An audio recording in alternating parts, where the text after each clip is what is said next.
It is finally starting to feel like summer. A beautiful Friday night here in Milwaukee, Wisconsin. We're getting ready for game 2 between the Brewers and the Mets. The Brewers were shut out for the 9th time yesterday, but they're looking to avenge that loss here in game 2, sending Junior Guerra to the mound. Good evening, everyone. Sophia Minert here at Miller Park. And for the Brewers, it was a flurry of roster moves earlier today, but the big story was sending their former top prospect and now everyday shortstop Orlando Arcia down to AAA Colorado Springs. And because of the offensive struggles at the plate, he was stuck in an 0 for 15 slump, 2 for 29, just a 194 average on the season. So he has company going down to AAA Colorado Springs. Jorge Lopez going down with him. The good news for the Brewers, they have recalled Eric Sogard and also reliever Adrian Hauser from AA in Biloxi. They also designated for assignment catcher Jet Bandy and made a trade with the Yankees to acquire Eric Kratz, a veteran catcher, 37 years old. He has 8 years of big league experience. But for David Stearns and Craig Counsell, it was a difficult but necessary decision to get Arcia back on track. He was struggling in the box, and there was no good results coming out of the box. I think, I believe that we're our best team when he's playing shortstop at this point. But he's got to provide something on the offensive end. We know he's continued to do it on the defensive end. But he can do better on the offensive end, and he's shown that to us, and he's shown us a lot better. And I think this is an attempt to try to get back to that a little bit, or get back to close to that. And I think he will. And it's never good news or fun news to deliver, but I think in the long run this is the best thing for him and for us. As we welcome in our game announcers, Brian Anderson and Bill Schroeder, guys, both David Stearns and Craig Counsell echoed the same comments. The confidence that Orlando Arcia will do his work in AAA. He will come back. We'll see the player that we saw last year, and they do believe he is the shortstop of the future for this organization. But the struggles at the plate just could not overcome that premier defense that we know Arcia brings to this team every day. Well, that's right, and the Brewers are in a pennant race. They are in first place right now, and games are precious here. At-bats are precious in the big leagues, and in this emoji world, Rock, this falls under the wow emoji with the wide eyes, because I think everybody was surprised that the Brewers went to this extreme, but I think now that everybody's spoken, you understand the reasons behind it. And again, last year, remember, there were rumblings last year around this time when Arcia got off to a really slow start, but he was able to pull himself out of it just in the nick of time. Well, batting average got under about 200. The Brewers feel as though they need to take him down to the minor leagues and work on some adjustments. It's impossible to do that at the major league level. Too much pressure on results down in the minor leagues. He can work on a few things and not worry so much about taking pitches that ordinarily he would have to swing at up here in the major leagues. So hopefully he's going to go down there with a good attitude. He's got to be down there at least 10 days. It might not be much longer than that if he goes down there with a good attitude and makes some of those adjustments they were talking about. Well, in the meantime, and maybe part of the reason why this move happens now is because Tyler Saladino has played so well, and he has looked like a guy that can step right in. He, Hernan Perez, Eric Sogard will all be part of the mix at the shortstop position. We'll get you set up for first pitch. We're marching our way that way on a Retro Friday. Junior Guerra against Noah Syndergaard. Guerra against Thor. It's coming up. We'll have more on that matchup right after this.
their finishing touches on their pregame warm-ups. Junior Guerra on the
start of the year. He's pitched well.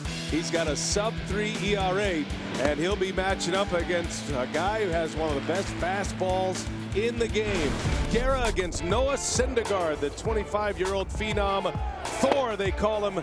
Syndergaard with 3 career starts against the Brewers. He's hardly given up anything. .49 ERA. Stage is set. We're ready for baseball. It's game 2.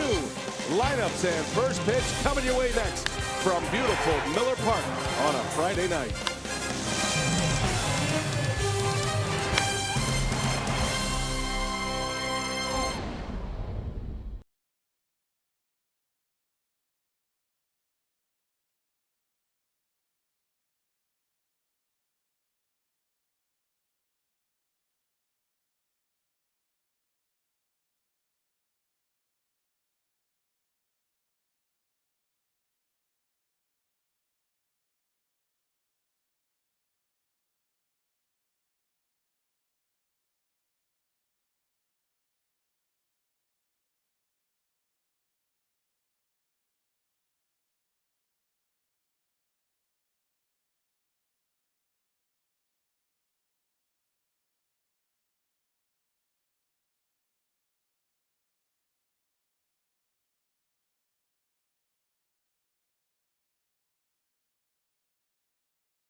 Here at Miller Park, Junior Guerra leads the Brewers onto the field tonight, and we are just about set for baseball. It'll be the 5th game of this homestand. Brewers started this homestand with a 3-game sweep of the Diamondbacks. Got shut out last night by Mickey Callaway's New York Mets. Mets coming in here at 25-21. They are currently 3 back in their division of the Atlanta Braves, sitting in 3rd place in their division right now behind the Braves and the Phillies. And let's check that Potawatomi batting order for Callaway. Brandon Nimmo will lead off. Asdrubal Cabrera hits 2nd, then Wilmer Flores. In the middle goes Jay Bruce, Michael Conforto, and Devin Mesoraco. Adrian Gonzalez, Noah Syndergaard, the pitcher, bats 8th, and Ahmed Rosario rounding out the starting 9 for New York. And that's a lineup that will face the 33-year-old Venezuelan right-hander Junior Guerra. Yeah, 8 starts so far, very good for Junior. 298 the earned run average last time out. A no decision against the Twins in Minnesota. 4 1/3. Wasn't able to pitch too deep in the game. Only 1 run in a Brewers loss. Making start number 3 career against the Mets. Good sign early. Guerra with a 94-mile-an-hour fastball for his first pitch of the day. In there for strike 1 on Brandon Nimmo. Back in the leadoff spot. And he has quite a streak going. There's a bouncer to third base. Shaw's throw is in time. And for the first time in this series, Nimmo is retired. Matter of fact, he had 8 consecutive plate appearances reaching base. Yeah, good play by Travis Shaw. Had yesterday off. Outfield is Yelich, Kane, Santana. Travis Shaw at third base. Tested early here. Tyler Saladino, he figures going to get a lot of playing time now that Orlando Arcia got sent to the minor leagues. V.R. Aguilar on the right and Manny Pena behind home plate. Well, all eyes on Tyler Saladino here for the next couple of weeks. You would think he's going to get a chance to play a lot at the shortstop position, and a very good shortstop at that. Next man up, Asdrubal Cabrera, the switch hitter. Guerra throwing a lot of strikes early, which is a good sign. This Mets ball club shutting out the Brewers yesterday 5-0. They pounded out 13 hits yesterday. They just went through a series with the Marlins where they hardly hit at all. Ground ball, fair ball. Aguilar will take it himself. Cabrera thought it was foul, didn't even bother running down the line. And it's 2 quick outs for Junior Guerra. That is Mike Winters over at third base. He's the crew chief. Mike McClinsky behind the plate calling the balls and strikes. Marty Foster and Rob Drake on the bases with Winters. 4-man umpiring crew.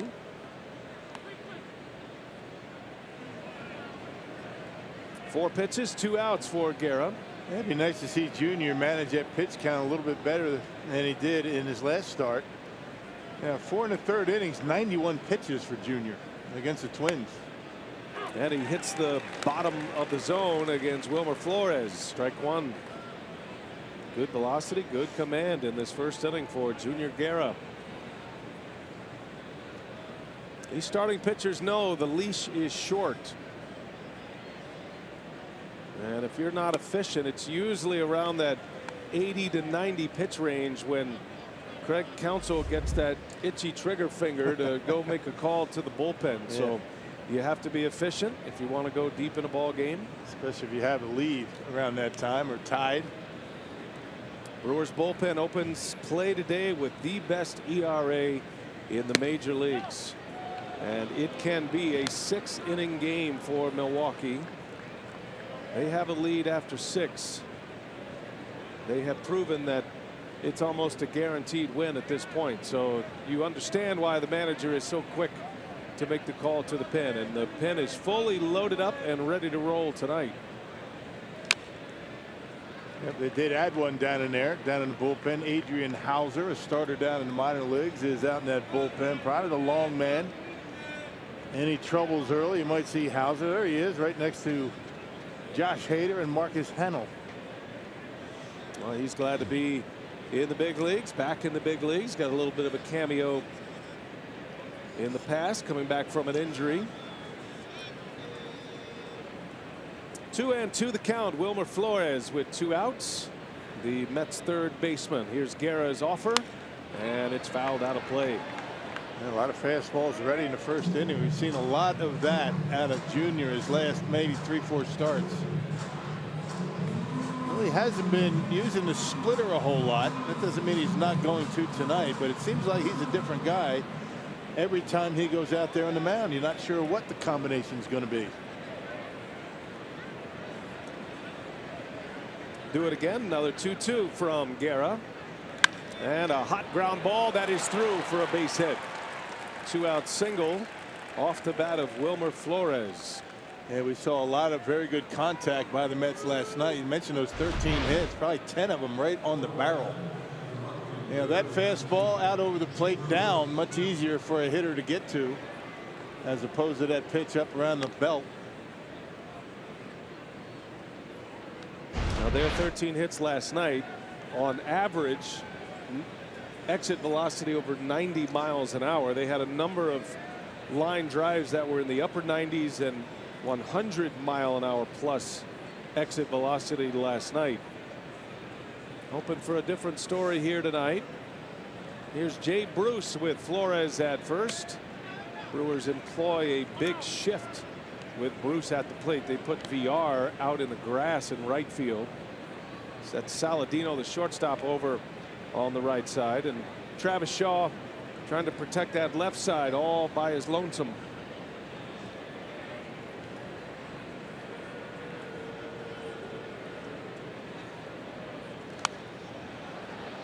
And interesting, because when Bruce first got called up, he and Joey Votto were considered to be really good opposite field hitters.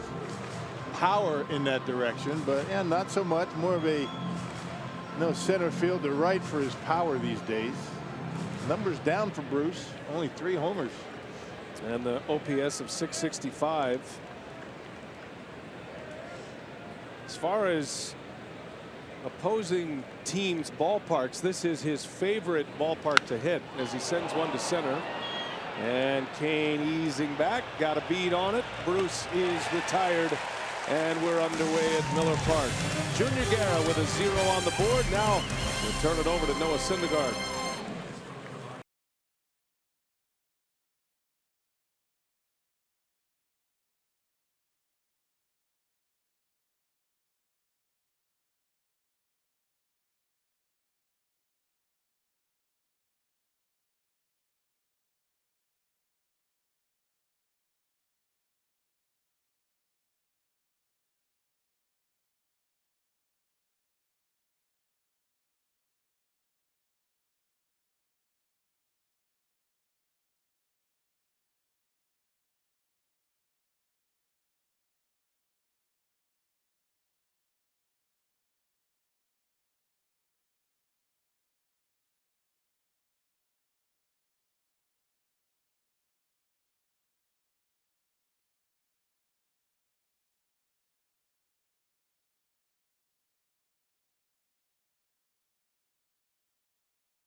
Who's been under the weather here the last couple of weeks.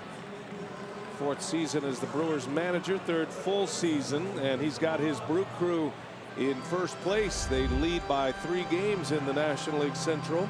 Potawatomi batting order with Kane, Yelich, and Aguilar making up the top of the order. Shaw, Santana, and VR in the middle. Pena, Saladino, and Guerra round out the starting 9. Hard-throwing right-hander Noah Syndergaard is up for the Mets tonight. And his first pitch at 98 miles an hour is in there for strike 1. Yeah, 4-1, 291 the earned run average. Start number 11 for Syndergaard. You can see the strikeouts, 68 strikeouts, only 13 walks.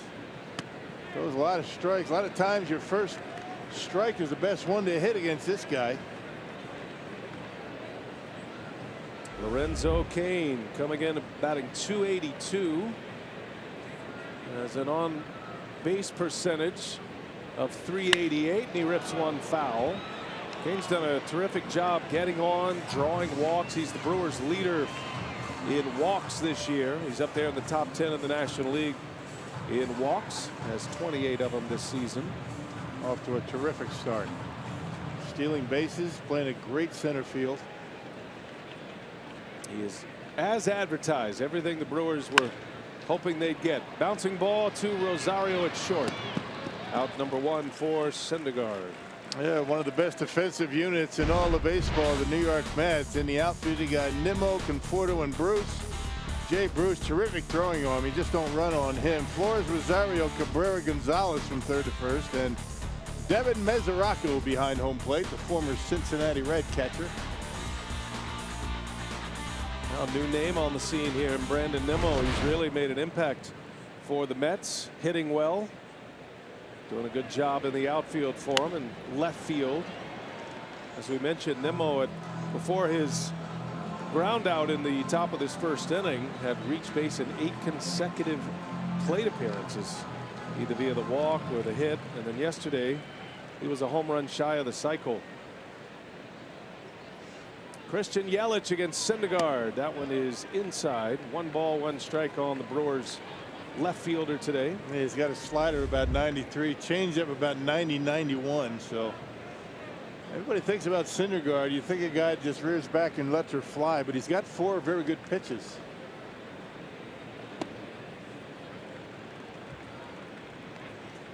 No Ryan Braun in the starting lineup tonight. Braun is back from the disabled list. Mid-back tightness was the reason he went on the 10-day DL. He was in the lineup last night, did have a hit. As Yelich goes to the opposite field, that is going to be caught by Nimmo. Wow, what a play that was. On a sinking line drive from Yelich, Nimmo able to run it down. Yeah, they had him shaded a little bit that way, and Yelich, a good job taking it to the opposite field, but Nimmo on a running catch, fully stretched out, able to grab it. That ball was trying to slice away from him. Took a good angle on it, went back on it, and was able to make the catch. Well done. This guy's having a great series already. We're only in the early stages of game 2 of this 4-game series. Well, the Mets found something with this kid. He's from the state of Wyoming. So 2 gone. Aguilar a little late, fouls off the first offering. And notice the Brewers really attacking early. He likes to work ahead, doesn't walk many. Got 13 walks on the season. 4 of those walks came in 1 start. He missed most of last season. Pitched only the first month of the year. 7 starts last year. He tore the lat muscle on the right side, and that knocked him out for the rest of the season. That was an injury he suffered in late April last year. So a full rehab, essentially missing a full season. And he has come back strong this year as he wipes out Jesus Aguilar. 3 up, 3 down. Syndergaard picks up his first K.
Syndergaard, he can hit triple digits. His cruising speed about 97 miles an hour.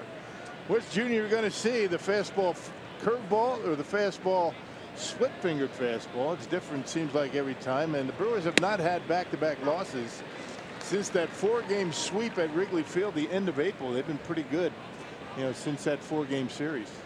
Brewers have won 10 of their last 14 games, maintaining their lead in the National League Central.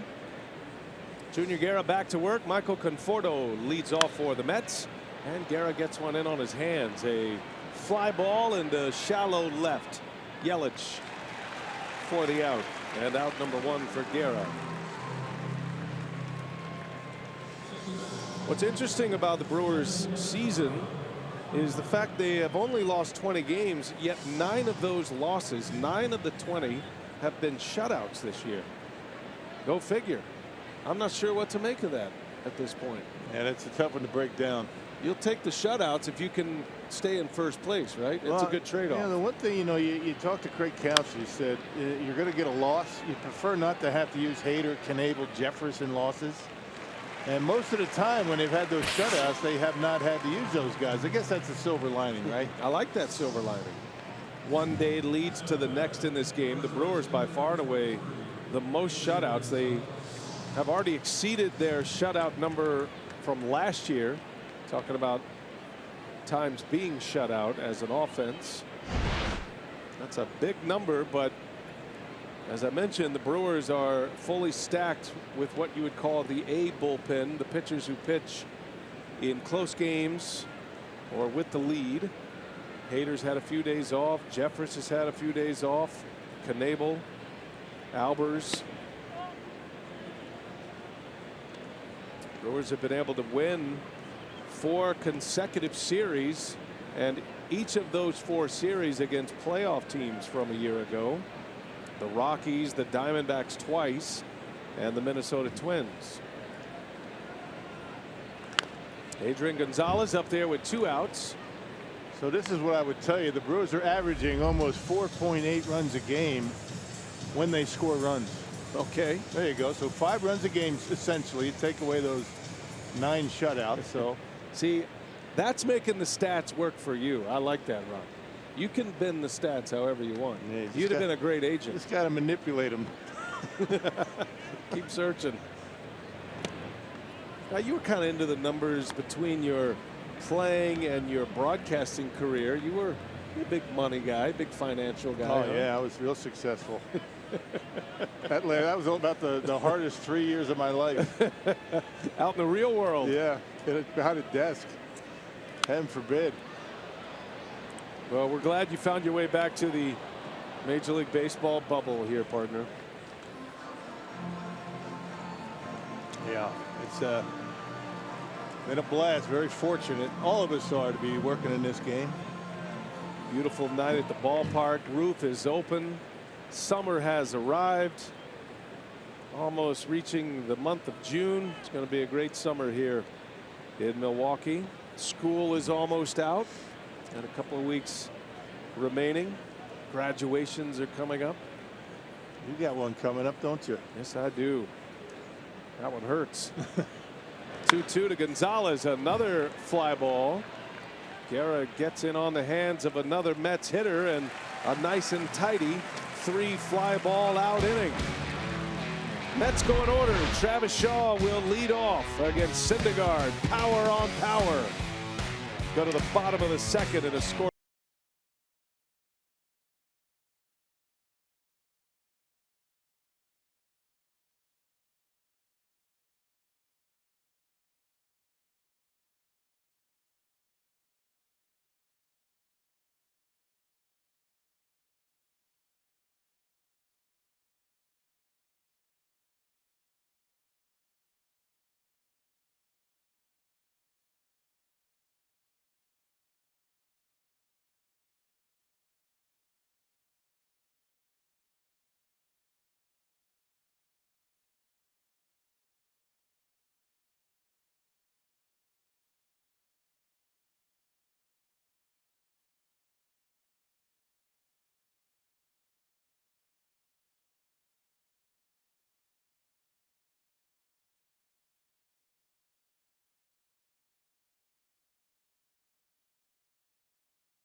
today was that Orlando Arcia was sent down to AAA Colorado Springs.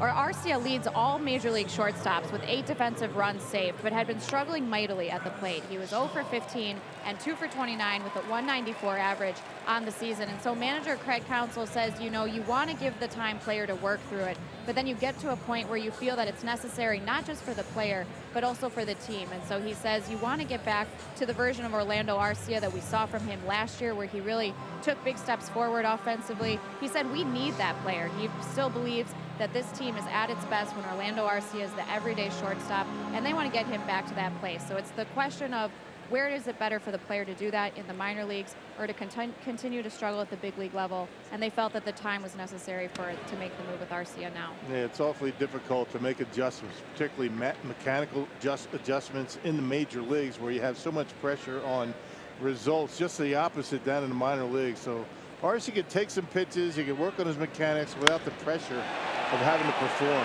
Travis Shaw sends one deep to center, and it's gone!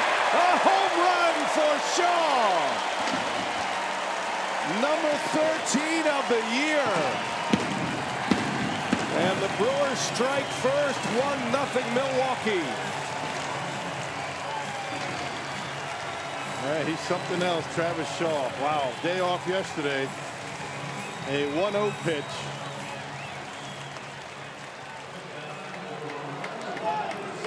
The confetti flies. First for the Brewers. Travis Shaw, 13 homers, 32 runs batted in, both categories, leading the ball club. He's tied for 3rd in the National League in home runs. Now Santana lines one to left field, a base hit. What a start for the Brewers in the 2nd inning. And check out the pitch. 1 ball, no strikes, fastball out over the plate, and Travis didn't try and pull it, and he's got the power.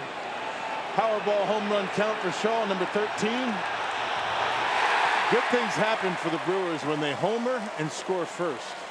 Well, that had that sound to it. Shaw barrels it up and knocks one out of here to get the Brewers on the board first. Shaw had the day off yesterday against the left-hander Matz. He's had very few days off this year. He comes back fresh tonight. Jonathan VR now with Santana at first.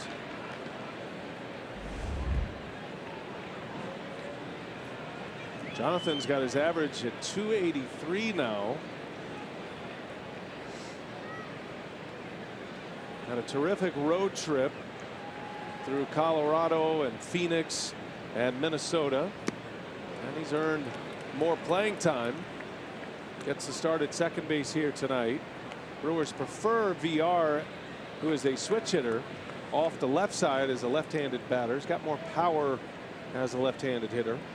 Saladino is a right-handed swinger, and I'm sure with the combination of Sogard, VR, Perez, Saladino, it's nice options to have. That's a rocket, but it's going to turn into a double play. Yeah. Tough break for VR. He hit it right on the nose, but right at Cabrera.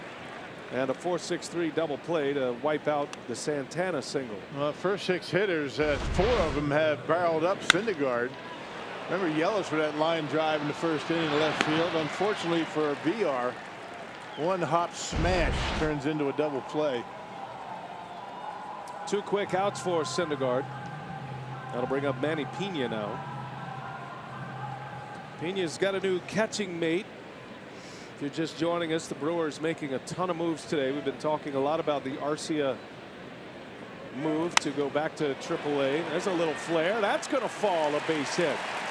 So Manny Pena up there aggressive. He singles on the first pitch. See a common theme here. First time through. A lot of first pitch swings. Why not? He's going to try to get ahead of you with the fastball. Why take it and have to deal with that nasty slider? That kind of fights it off, dumps it in front of Bruce out there in right field. So 3 hits in the inning for Milwaukee. Pena, the everyday catcher.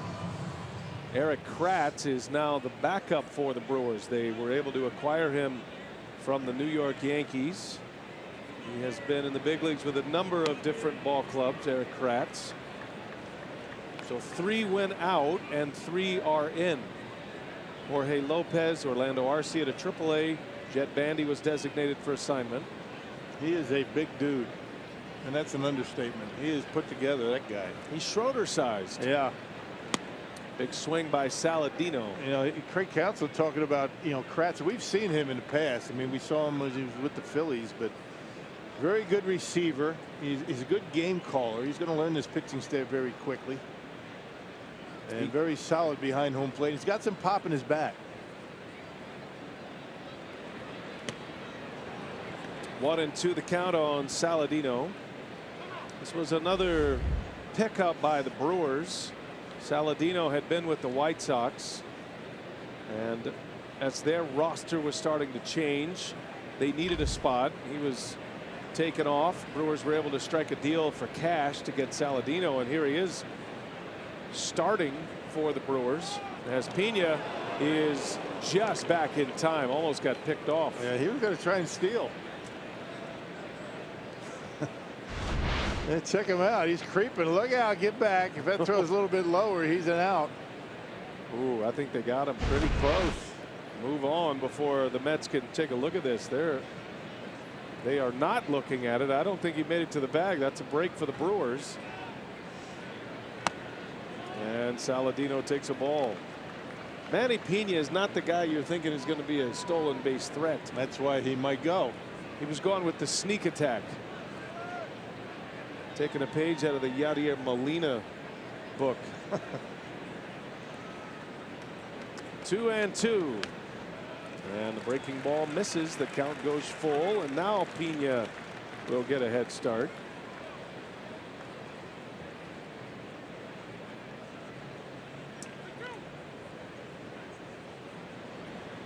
Three hits in the inning. Inning started with a Travis Shaw center field homer.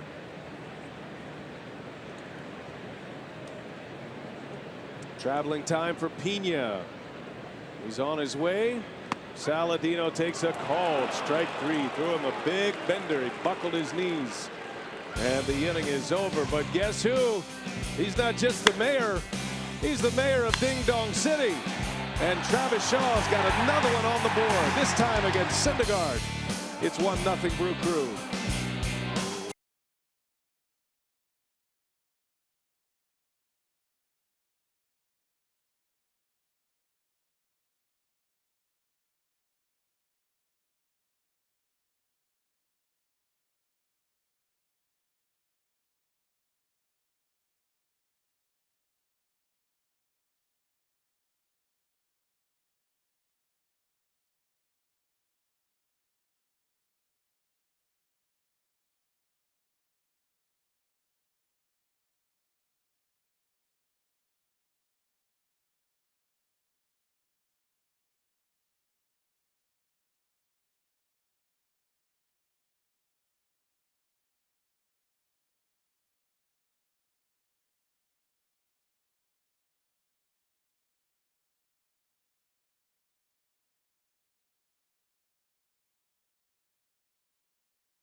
Wisconsin is brought to you by Hupy and Abraham. Voted best, rated best, Hupy and Abraham. Tell them you mean business. By Miller Lite. Great taste and only 96 calories. And by Menards. Save big money at Menards on all your home improvement needs. Travis Shaw's got the big bobblehead day coming on Sunday. And he keeps on hitting the home runs. Shaw homers off Syndergaard to give the Brewers a 1-0 lead. And we head to the third inning. By the way, there are some tickets available for Sunday's finale of this series, the Travis Shaw Mayor of Ding Dong City bobblehead day. You like saying that too, don't you? It does roll off the tongue. It does. It's great, isn't it? It's addictive. I thought it was just me. Credits that to a reporter in Boston for giving him that nickname. He said he hated it at first and pretty much hated it until they made a bobblehead out of it. Now he's owned it and he enjoys it. And as long as he's hitting home runs, it's working. It works. So Guerra back to work with a 1-0 lead. Syndergaard leads off. Pitcher bats 8th for the Mets. So the first time we heard that was on Players Weekend, right, in L.A. Yeah, he had the nicknames nicknames on the back of his jersey, the nicknames. Yeah, Mayor DDC. Right. There's not enough back for Travis Shaw to fit all that on there. A swing and a miss, and Guerra with a strikeout to start the third. Hey, speaking of which, the mayor of Ding Dong City has mandated that all fans who attend the Brewers contest against the Mets this Sunday will get a one-of-a-kind Travis Shaw bobblehead courtesy of U.S. Cellular. For tickets, go to Brewers.com. He told me if they don't sell out Sunday with this bobblehead, he's ditching the nickname, which would be unfortunate. There's so pressure. Go get your tickets. We've got ours up here. I should put that up front and center. Right by my glasses. Here's Ahmed Rosario now. He hits 9th, the Mets shortstop. Guerra's given up 1 hit. Wilmer Flores had a 2-out single in the first inning. And at this point, 4 outs in the air. That strikeout of Syndergaard was his first. Tell you what, he's getting that fastball by a lot of Mets hitters his first time around. And we've seen it now for 4 starts. I mean, predominant fastball pitcher these days. I mean, he's most effective when he gets it up in the zone. He'll two-seam it. He'll cut it. Don't remember a split-fingered fastball or a curveball yet. And here we are, first time through. Got to give a lot of credit to Derek Johnson, the Brewer pitching coach. He is emerging as one of the terrific pitching coaches in the game. There's a fly ball into center. That ball's hit well. Rosario is going to send this one out. Boy, he didn't miss that one. And quickly the Mets tie it up as Ahmed Rosario hits his 3rd homer of the year. And we're all tied at 1. He had 2 hits last night. 4th homer allowed by Junior Guerra. He's done a good job keeping the ball in the ballpark. And as we were talking about, most effective when that pitch is up in the zone, not down like that. Rosario gives it a ride into center field, way back. Oh, that's one of the hardest hit balls of this series thus far. Left the bat 105 miles an hour. And Rosario's hit his 3rd. So we're all tied at 1. Start from scratch again. We go to the top of the order in Nimmo. One thing about Derek Johnson, he has, the Brewer pitching coach, been able to get a lot of these Brewers pitchers, especially the starters, to rethink what being successful is in the major leagues. And you have to kind of relinquish what you think works as Nimmo flies to right. And specific examples would be Guerra and Chase Anderson. There are areas to pitch to, especially high in the strike zone, that for years pitchers didn't dare. You know, when Chase Anderson was in Phoenix with the Diamondbacks, he was a sinker slider pitcher. Right. Now he uses the curveball with the high fastball. It's elevated. Johnson believes in the fastball first and let your complementary pitches work off the fastball.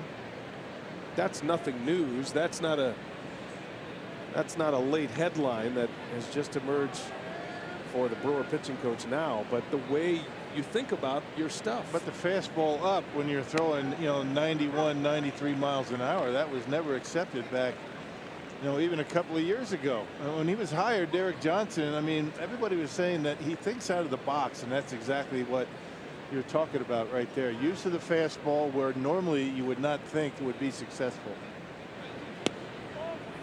It's been pretty much a steady diet of fastballs for Guerra to the first 10 batters. Matter of fact, that pitch came in at 87. That's just the second pitch non-fastball that has been under 90 miles an hour so far. You got Nimmo on an off-speed pitch. The fly to right.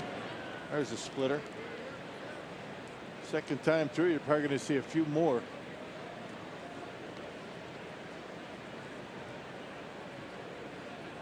You know, Junior Guerra is a guy that converted from catcher to pitcher, had to grind his way through the minor leagues, was released. He pitched in Italy and Spain, pitched in the Mexican Winter League, Venezuelan Winter Leagues where he's from, as Cabrera singles into right field, a base hit. So you think about the psychology of a guy like that who really didn't emerge with a chance in the major leagues until he was 30. And he's always been pitching in scramble mode, typically as a reliever.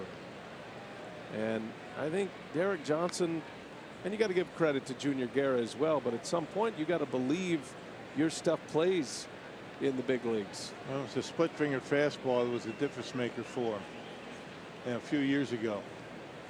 Came up with that pitch when he was with the White Sox, and really one of the better swing and miss pitches in all of baseball 2 years ago. Here is Wilmer Flores now. 2 outs in the inning. Home run by Rosario to tie it. Flores had a 2-out single in the first.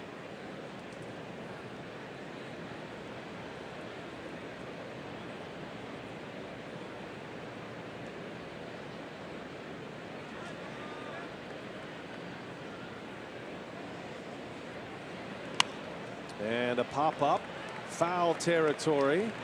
Aguilar's got it, and Guerra quiets down the inning after the home run by Rosario. Tied at 1. Brewers coming up. We're headed for the bottom of the third.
One of the biggest races of the year. Kevin Harvick looks to make it 3 in a row at the Coca-Cola 600. It's on Fox. All starts at 4:30 p.m. or stream it live on Fox Sports Go. Big weekend of sports. Brewers and the Mets throughout this holiday weekend. Memorial Day coming up Monday. 4-game series with the Mets. Mets won last night. Brewers hoping to even up this series with a win tonight. Guerra breaks his bat. And there is out number 1 as Guerra is retired. Well, our Lowe's whole team together. We're talking about the New York Mets starting pitchers coming into play tonight. Their last 5 games, an ERA of 0.58. Striking out nearly 10 a game. They've allowed just 1 earned run or less in 9 of the last 12 games. The Mets starters went through the Marlins series, giving up 1 run in 18+ innings, and they lost twice. Yeah, right. Yeah, the bullpen's not too bad either. Mets have won 5 of 7 after they started the year 11-1. And before they came into Miller Park yesterday, they really weren't swinging the bats all that well. They're a banged up unit for sure. Guys on the disabled list. I mean, key components: Cespedes, Todd Frazier. They looked all right yesterday at the plate. Lorenzo Cain evens a count, a ball and a strike. Now the Mets are without Frazier and Cespedes. They're due back shortly. They've been on the field before the games, undergoing all their rehab and baseball activities. That's a little flare. That's got a chance to fall. It will fall. A Lorenzo Cain special into right field. And the Brewer leadoff man is aboard with 1 out. Yeah, the Cain triangle, they used to call it over in Kansas City. We haven't seen too many of those though this year. Haven't seen too many of those flares out in the right field. A few of them, but not enough to actually call it the Cain triangle. But apparently that was the case last year. That's the greatest name for it. It's so true. We saw a lot of those in spring training, but once the season started, boy, he's been turning on the baseball. Cain has 10 steals. He might want to run against Syndergaard. And there he goes. First pitch. Yelich lets him run. Throw to second. Not in time. It's a steal for Cain. Takes a while to get rid of it, does Syndergaard, and well, it didn't matter what Mesoraco was going to do. He had that base stolen off the pitcher, that high leg kick. And even a perfect throw, I think, is going to be late. Looks in right at the last minute. No contest. 11th steal for Cain. He's only been caught 3 times, among league leaders in that category. He's in scoring position for Yelich.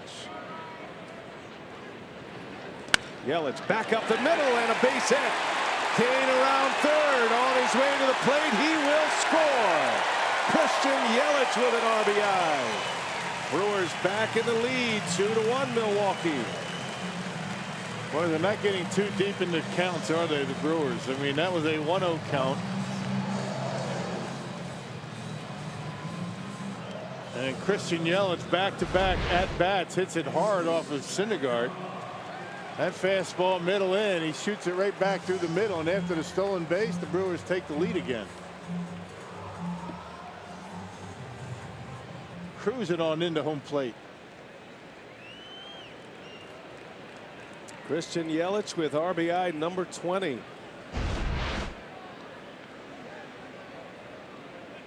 One man out. Aguilar at the plate, and a check on Yelich.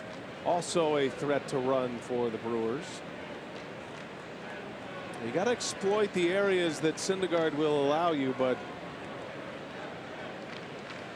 he doesn't give you much, but he will give you the running game.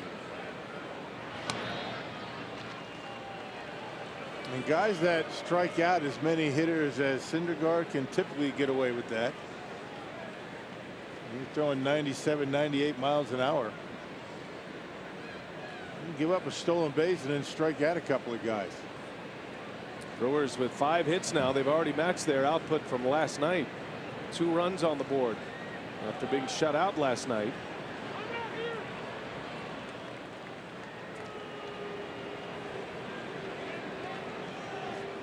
Jesus going along as well as anyone in the Brewer lineup right now. 932 OPS for Aguilar, hitting .316, 23 runs batted in, second on the club in that category. There goes Yelich. Throw to second base. Yelich is in there. Another steal. Yeah, this time pretty close. Pretty good throw by Mesoraco. The Mets are going to take a look at it. Stolen base number 4. Tough pitch to throw on. Pretty good throw. Yeah, it looks like it's a little bit late. And no challenge here from Mickey Callaway.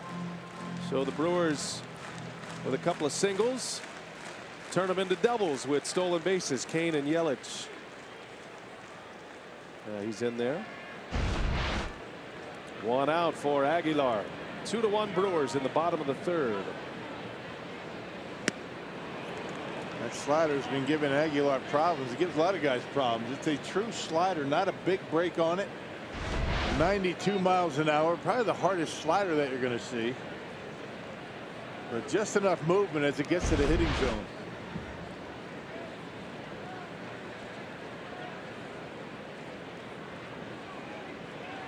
Just think about the revolutions, the rotations on that slider as hard as he's throwing it. Doesn't have a lot of time to break. It's coming in so hard. They can measure everything these days in baseball. Spin rate is a big one, and he spins that slider about as well as anyone with that kind of arm speed. It is something unique to Noah Syndergaard to be able to throw that hard with that kind of spin on the slider, and he doesn't give you the full tweak of the arm. It's kind of a hybrid between the cutter and the slider, but it's got enough break on it at 92 miles an hour, which makes it a little bit more difficult to pick up. I mean, it looks like his fastball. His fastball rides in there in the upper 90s, and he can certainly hit the triple digits when he rears back. Aguilar into right field. Coming in is Bruce. And toward the line, he'll make the catch. Yelich won't test the arm of Jay Bruce. Hey, don't run on him.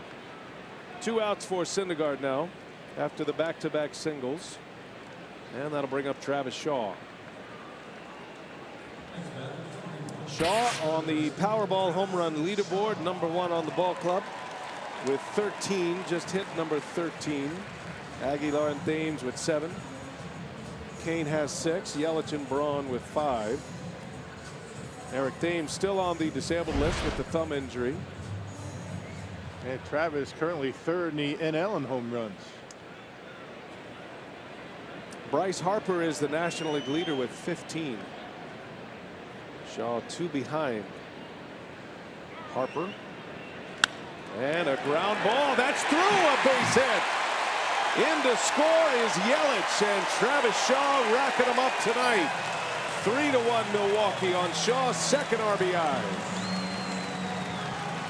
It took something off right there. Not the fastball. 91 miles an hour.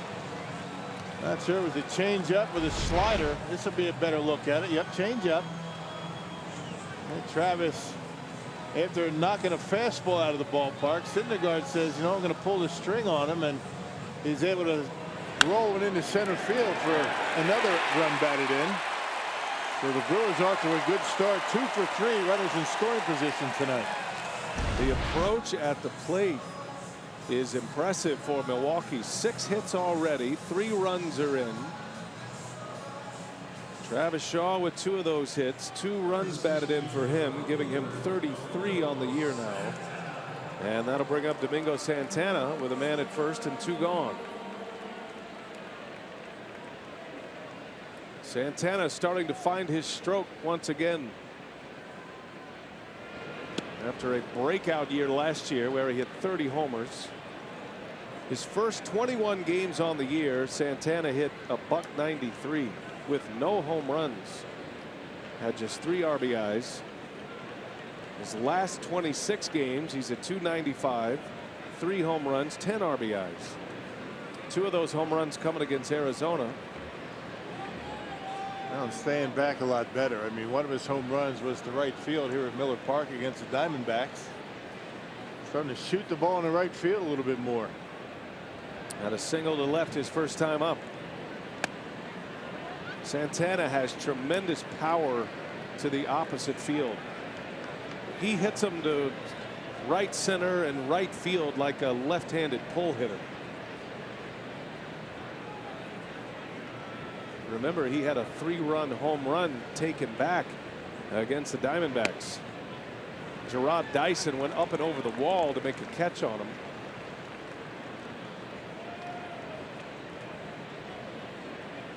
It took Greinke out of the ballpark on a 3-0 count.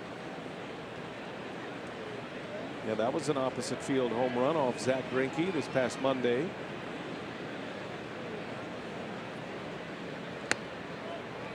It's kind of the go figure nature of baseball, right? You get shut out last night by Steven Matz and a couple of relievers. Greinke and Syndergaard, aces of staffs. Brewers had 3 home runs against Greinke, beating the Diamondbacks ace on Monday. And they've got 3 runs on the board on 6 hits already against Syndergaard. Yeah, there's just no figure in this Brewers offense. I mean, when they get hot, they get hot, and each and every one of them starts swinging the bat well. And they've been Dragon Slayers this year. They have handled some of the best pitchers in the league, the high-profile pitchers. Hitting coach Darnell Coles. Full count. Shaw will take off. Santana takes a called strike 3. And that will retire the side. However, the 2 newcomers, Kane and Yelich, get it started. Kane with a little flair, steals second, scores on the Yelich single. Yelich steals second, scores on the Shaw single. It's 3-1 Milwaukee.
Brewers Community Foundation and Give Like a Pro this weekend.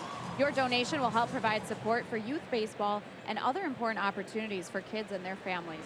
You can head to brewers.com/community and you can buy your Give Like a Pro fan pack right now for $50, $100, and $250 options, all available and all for a great cause. All right, Sophia, thanks. Here we go to the 4th inning, and Jay Bruce leading off for the Mets. Great to have you with us on a Friday night at Miller Park. Beautiful night for baseball tonight. Roof is open. Nice breeze blowing through here. Picture perfect. Brewers have a 3-1 lead over Noah Syndergaard and the Mets. Jay Bruce, last time up, flew out to center.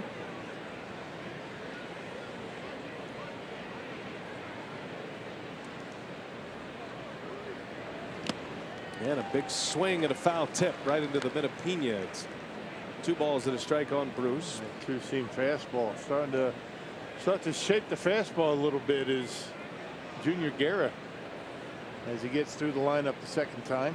Pena setting up inside, hits the spot. Bruce doesn't bite. Jay Bruce has 35 career home runs at Miller Park, 188 RBIs in this venue. And of all the ballparks that he does not call home, this is the one where he's hit the most homers and driven in the most runs. All those years with the Cincinnati Reds, he and Joey Votto right in the middle of that Reds lineup together. A formidable tandem for a number of years in Cincinnati. Reds traded him to the Mets last season, then he signed a 3-year deal with the Mets this offseason. So they were able to retain the slugging right fielder. 3-2 pitch. High fly ball to center. Kane is under it. And it's going to be another long, loud out for Jay Bruce to center field. 1 away. Yeah, Junior Guerra has been able to retire the leadoff hitter in each of the first 4 innings. That's always helpful. You know, every time Jay Bruce would come into Miller Park, you know, you talk to the broadcasters and the Reds, said he's like 0 for 27. I know exactly where you're going with this. And then all of a sudden the game starts and, you know, the series is over and he's got, you know, 3-4 homers, driving in 10 runs. It's just one of those things with Bruce, isn't it? We heard it so much. It was laughable. Jay Bruce can't hit his way out of a paper sack right now, and he'd end up with a few homers. That's a foul ball. Just missed the line. Oh my goodness, that is the truth. Yeah, the Brewers were his salve for sure. He always handled the bat well. He's got a new spot. Tell you, the Mets they're a factor in the National League East. They just went through this tough stretch, but they've started to play better now. Remember, they started 11-1. Felt like they gave it all back at once. Mickey Callaway in his first year as the Mets skipper, replacing Terry Collins. But they have enough to win that division, which feels like a wide open division. Washington seems like still the best team in that division on paper with all the talent that they have. But the Braves are real. The Phillies are off to a great start. I was looking at the standings today. Of the 30 teams in the major leagues, there are 19 within 4 games of first place. Isn't that something? And we're past the quarter pole of the Major League Baseball schedule. That's a reach out fly ball into deep right field, and Michael Conforto is going to hit one out. Wow. A one-hander into the bleachers in right. Michael Conforto makes it 3-2 Milwaukee. Out on his front foot, but he was able to keep the hands back, and he hooked it down the line. That was out of here by plenty. Now, they say you want to have a good solid foundation, and there's a good split-fingered fastball. He's way out in front. Look at him. He's just trying to keep that bat in the hitting zone just to stay alive right there, and he's able to drive it out of the ballpark. Pretty impressive. Yeah, that's special hitting right there. That's why the Mets are so high on Conforto, who's having a down year. Just leans out and, like a tennis backhand, serves one into the bleachers. Swing and a miss by Mesoraco. It's a ball and a strike on the new Mets catcher. Now we're getting back to the standings. I mean, the National League East and the Central, both of those divisions have 4 teams over 500. Pop up into shallow center. 2 men are out. Last year, the National League West was the toughest division, maybe in baseball, certainly in the National League. The West produced 3 teams in the 5-team National League postseason. Arizona and Colorado were the wild card teams. The Dodgers won the division. Dodgers ended up in the World Series with the Astros last year. Still early, tough to tell. But the Central Division is going to be a tough one. There's going to be great competition because the Pirates look like they are for real this year. That was probably the biggest question mark in the division, Pittsburgh. And you know the Cubs are going to be relevant. The Cardinals have great talent, hit a ton of homers, and an outstanding pitching staff. Pirates up 3-0 on the Cardinals at home tonight in the bottom of the 7th. But the Brewers are sitting atop the heap with a 3-game lead over the Cubs, Cardinals, and Pirates. Yeah, best record in the National League. Another pop-up. Gonzalez late again. Long run out there for everyone, but Yelich is there to make the catch, and the side is retired. It's another solo homer, though. Michael Conforto goes deep, and it's 3-2 Brewers.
please play responsibly. By Ascension, coming together to give healthcare a better name. We are Ascension. And by Wisconsin Dells, the water park capital of the world. What a night. Moon is out. What kind of gibbous are we looking at there, Rock? Are we waning or waxing? Yeah, I don't know. I haven't been really up on my gib-eye as of late. 3-2 Brewers have the lead as we go to the bottom of the fourth. I'm just glad we can see the moon these days. Yeah. Weather's been fantastic the last few days. It was nice to have a little humidity in the air today. Get a little sweat working out in the yard. Doesn't take much. Jonathan VR will lead off for the Brewers with Syndergaard back on the mound. 2 solo home runs by New York. Rosario and Conforto. Brewers have 2 RBIs from Shaw, who was homered tonight. As VR pops this one up. He was out in front of an off-speed pitch. 1 away. Hey, all season long, you can stay in the loop on all things Brewers with MLB At Bat, the official app of the Brewers. With At Bat, you get breaking news, live radio broadcasts, and lineup updates sent right to your fingertips. Download At Bat today, free for your smartphone or tablet. Manny Pena now with 1 away. The Brewer catcher had a single in the 2nd inning.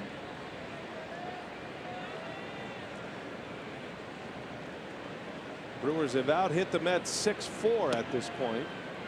And by the way, it's a waxing gibbous. Oh, it is. Full moon is on the 29th. Okay. Thank you, Rock. Glad we could finish that off. Is that some of your own R&D department, or is that? Yeah, I had to look it up on the phone. That's kind of your specialty, though. I'm surprised you. Yeah, I really you didn't trust yourself. Been a lot of games, so I haven't really dipped into the moon phases. It's a bouncing ball. Tough play over there by Flores. Long throw gets by Gonzalez. And Pena will reach. I figure that's going to be an error on Wilmer Flores, a play that he should have made. Mets don't make too many errors. And that's a tough hop, one of those in-between hops for Adrian Gonzalez. That's a difficult play for a first baseman. The long hop, the short hop, no problem, but that a tough play. Flores had a decision to make on that bouncing ball, whether to come in or to back up a step. That put him a long way from first base. I'm sure if he had to do it over again, he would charge it, take the easy hop. They say, what's the old adage? Don't let the ball play you.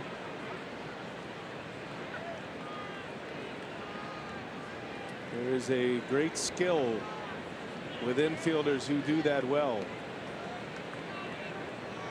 You don't have a lot of time to make a read on that, but the best defenders do it. Saladino off the end of the bat, fly ball to right for the 2nd out of the inning. Well, it's a split-second decision at third base. Do you come in and play the tough hop, or play the easy hop and then end up having to make a very long throw? And he did it flat-footed. He didn't have to do that. Had an opportunity to set himself, crow hop, and get a good throw with Manny running. Well, you can't look down at third base for the Mets and not think about David Wright. He's still part of their organization. He still has a couple of years left on his deal, which was a 7-year deal in all, but he has not played in 2 years. Believe it or not, David Wright is still hopeful he can return and contribute to the Mets. Feels like a long shot. Guerra, slow roller, that is going to roll foul. Yeah, especially given he's not as young as he used to be. I mean, you know, missing 2 years like he's actually going to, and coming back after that is going to be a challenge, to say the least. He's 35 years of age. Still dealing with that back problem. The face of the franchise has been, anyway, one of the great ambassadors of the game. There's never a question about the character of David Wright, and when he was at his best, he was as good as anybody in the league. And both sides, you know, defense and at the plate. Mets have dealt with a ton of injuries this year, including former Brewer Anthony Swarzak, who's now a big part of their bullpen, signed a 2-year deal with the Mets. Syndergaard strikes out Guerra to end the inning. Works around a 1-out error. We head to the 5th inning. Brewers in the lead.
Jason Whitlock, weekdays at 4 p.m. Central, only on FS1. Speak for yourself. I hear that a lot here in the booth, actually. Tonight's game produced by Dan Keener, directed by Adam Bryant III. Bill Schroeder. Sophia Menard is here. Craig Cashon on our Brewers Live set. Rock will join Craig for Brewers Live postgame after the game here tonight. Second game of the series, Brewers Mets. Mets winning last night. Syndergaard leads off for New York, and he drives one down the right field line, and that ball is foul. Goodness. Yeah. Noah Syndergaard brings the power arm and the power bat. Well, you know you can cover the play with those long arms. Able to hook one down the line, but way foul.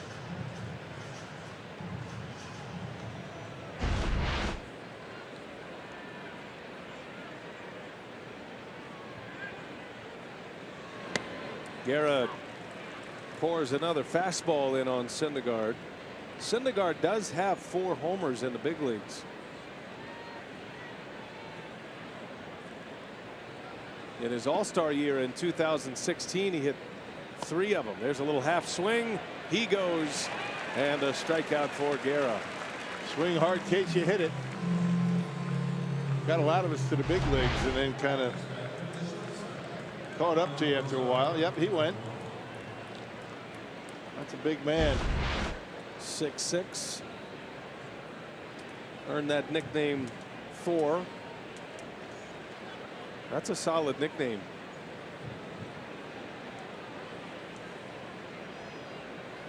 Not quite as good as Rock, but it's got that superhero feel to it, just like Rock. Right, yeah. Merritt Ding Dong City. You know, that's a more verbiage than I'm looking for, but it works. It works. Ahmed Rosario. Got to come up with a good nickname for you. BA doesn't count. You know why they started calling me BA? My high school football coach gave me that nickname. Yeah. Bad attitude. That's true. I heard it a different way. Well, then it emerged into something else. I had a good year that year. Maybe do a fan poll. Maybe tweet it out. Come up with a nickname. 1 ball, 2 strikes, the count, and a swing and a miss. Strikeout of Rosario. You can, I'm going with the Eric Sogard nerd power at this point, because I'm a glasses wearer. Well, I mean, if you have to, you have to. I mean, change my perspective. It's going to give in. It's better to see than try to be cool. Way past that. Yes, sir. No exercise ball tonight, huh? Oh yeah, I just put it in the back. I see. It's more of a. I'm easing into it. You're on the Brewers radio schedule with the exercise ball. Right. Well, 4 innings, and I'll take 2 innings off, and then I'll try to finish the game tonight with it. You won all kind of prizes last night. You exceeded everybody's expectations. Right. First night with the exercise ball. Of course, ball. only one of you cashed in and actually brought in what I earned. Mike brought me a nice cigar tonight. Nice. Swisher Sweet.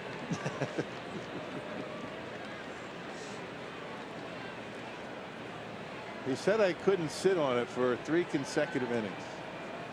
You showed him. I did. 4. High fly ball to right. Nemo sends one down the line. It is a foul ball. Out. It's an out. I beg your pardon. Foul ball out. That corner is blocked from our view, but running it down in right field, Santana to make that catch. Heck of a play. 3-2 Brewers have the lead.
And they host the St. Louis Cardinals for a 3-game series at Miller Park.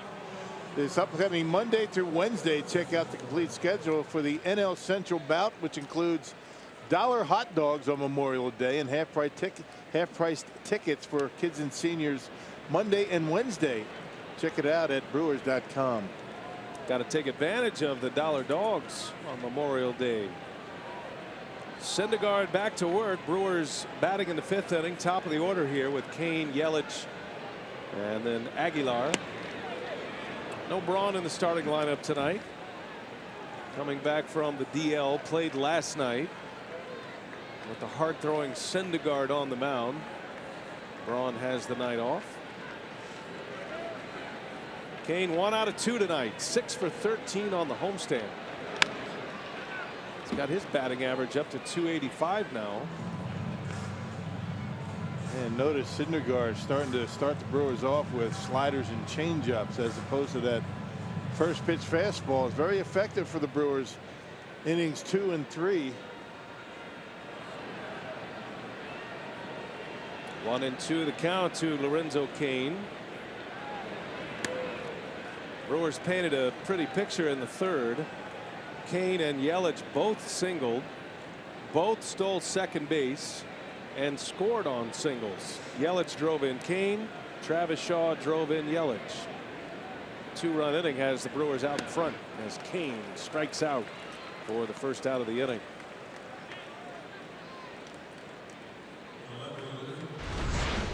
Yep, slider, changeup, fastball off the edge, and then the fastball had a little movement on it. And Syndergaard struck out 11 Brewers back in April. That's his 5th. First time he has struck out Cain. And here is Yelich now with one away. Yelich has hit the ball hard twice. He was robbed of extra bases in the first inning. Brandon Nimmo with a diving catch toward the line down the left field line.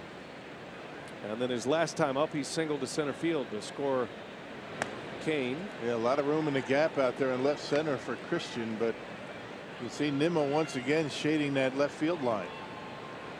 It worked out well for him. Yelich's first at bat.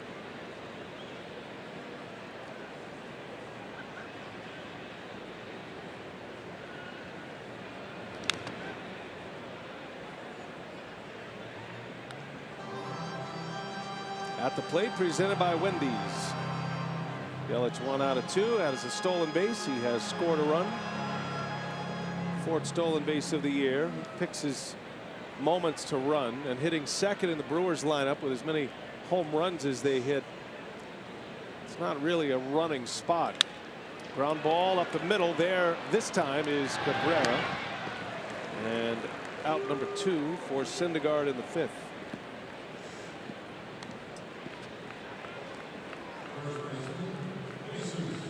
Yeah, not a running spot because you don't want to be caught on the bases, you know, thrown out trying to steal with your 3 and 4 hitters coming up.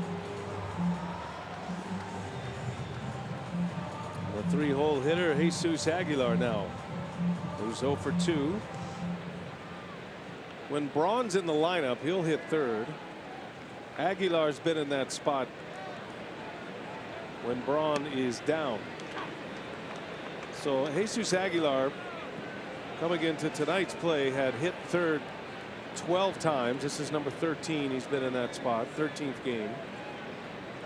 Brewers are 7-5 with Aguilar hitting third.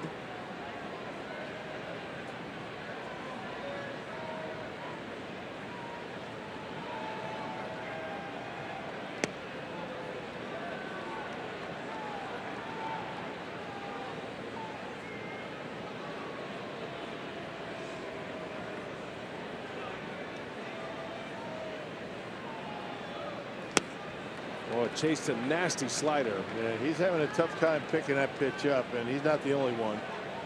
A lot of hitters in baseball that have a difficult time with this pitch right here. That slider. Big time spin rate on that pitch and off the outside corner.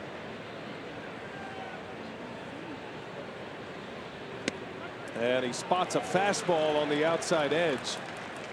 That's as good as it gets from the mound right there, folks. 93-mile-an-hour slider, 98-mile-an-hour fastball on the black.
UB Whitewater minor league scouting report. A very familiar face, Freddie Peralta, back in action with the Sky Sox, hurled 5 scoreless innings, gave up just 3 hits, 3 walks, and struck out 8 on the night. So he moves to 6-1. His earned run average 3.18.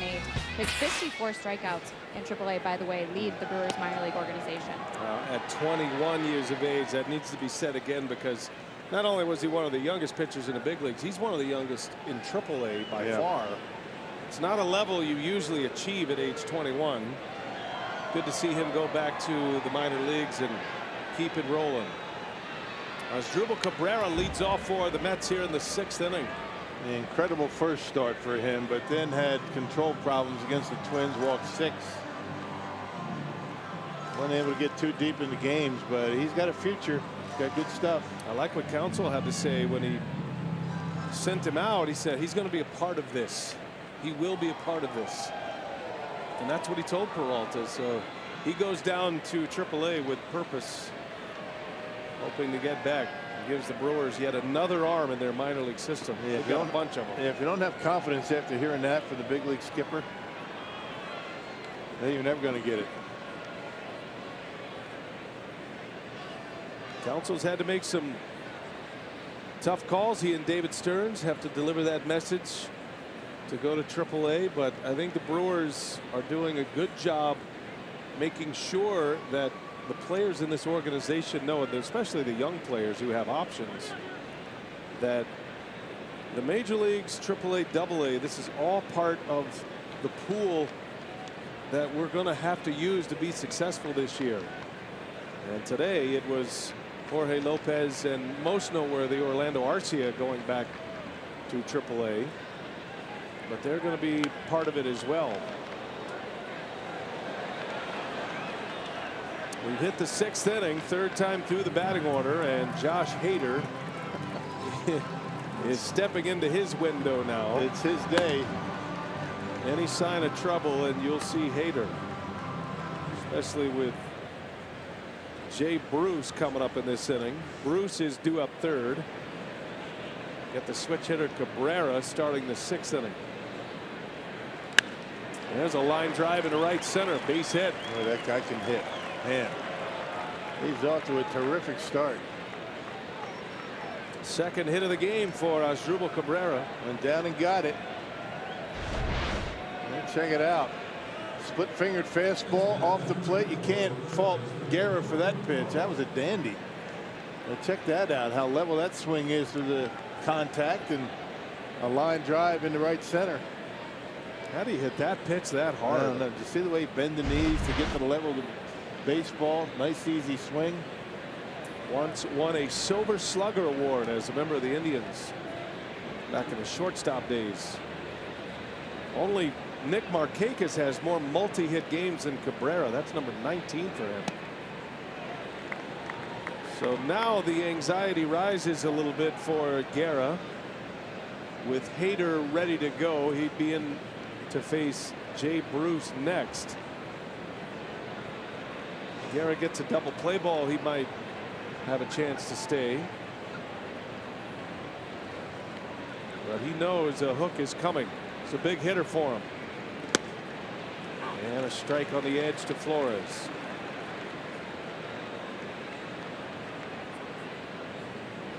Guerra has a lot of outs in the air tonight, more than normal, and primarily because he's throwing more fastballs than normal. But he is a guy that can get the ground ball. He could use one right here. Cabrera no threat to run, and a ground ball to short. Saladino to second. VR to first. Double play. Well done. Right on cue. Junior Guerra gets the pitcher's best friend. There, Flores hit it right on the barrel, but right at Saladino. He didn't even have to move hardly. One step to his right. Easy double play. There you go. All you have to do is ask. And you get it. There you go. Not even in the shot. Easy. Saladino, not the defender that Arcia is. There are very few that are.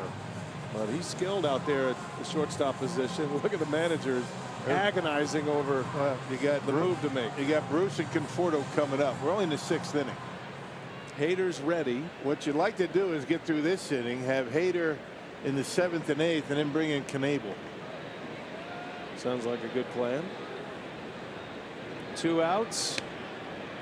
The risk here is that Bruce hits one out to tie the game, and then the manager doesn't sleep well. But Guerra's made good pitches in this inning. You know, if he leaves one right in the middle of the plate against Cabrera, that's one thing. Right. Cabrera hit a good pitch. Yes, he did. And then he comes back, gets a double play ball. That probably has more to do with it than anything. But Jay Bruce has hit 2 very deep fly balls to center. And a ground ball into the shift. Out number 3. See, it's easy to manage. He let it ride, and Guerra gets him through 6.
Day festivities, fans can get $6 Terrace Reserve tickets plus enjoy $1 hot dogs. Reserve your seats at Brewers.com. Junior Guerra is through 6. He's pitching well. The Brewers have a 3-2 lead. Travis Shaw responsible for 2 of those 3 runs on the board. Solo home run in the 2nd, RBI single in the 3rd.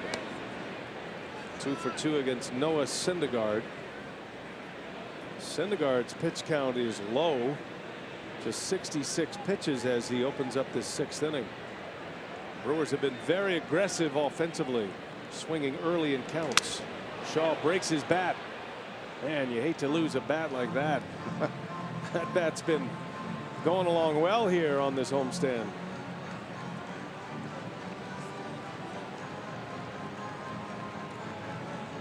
There's more where that came from. They don't take it so hard these days, do they? No. Matter of fact, when they whispering in the stands, they don't even go get them anymore. It's like a postage stamp. Let's go grab another one. 1 ball, 1 strike on Shaw. 2-1. Guys used to go grab their gamer and get one out of the bat rack and give away to the fans when they fire them in the seats.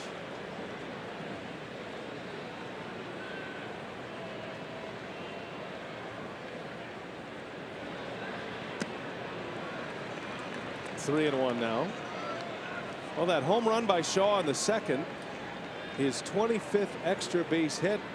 Only Ozzie Albies of the Braves, the 21-year-old rookie, has more. He's got 31 extra base hits, that kid. Man. Yeah. 2nd in the league at homers. Talk about bursting on the scene. The Braves are loaded up with prospects as well that are now arriving to the big leagues. Braves lead the National League East. They've got a half-game lead over the Phillies. Shaw takes a call at strike 3. Syndergaard not messing around. 98-mile-an-hour fastball, and Shaw was looking off speed on about face. Yeah, that's the thing about Syndergaard. You just never know what you're going to get. He's got a couple of strikeouts on curveballs, the slider, and there's that comeback sinker at 98 miles an hour. How about that? Tell you, spot that fastball in there. You can be successful doing that, throwing 90 miles an hour. Right. 98, forget about it. The old Greg Maddux pitch. 7 strikeouts for Syndergaard. Santana with 1 away. A strikeout victim in the 3rd inning.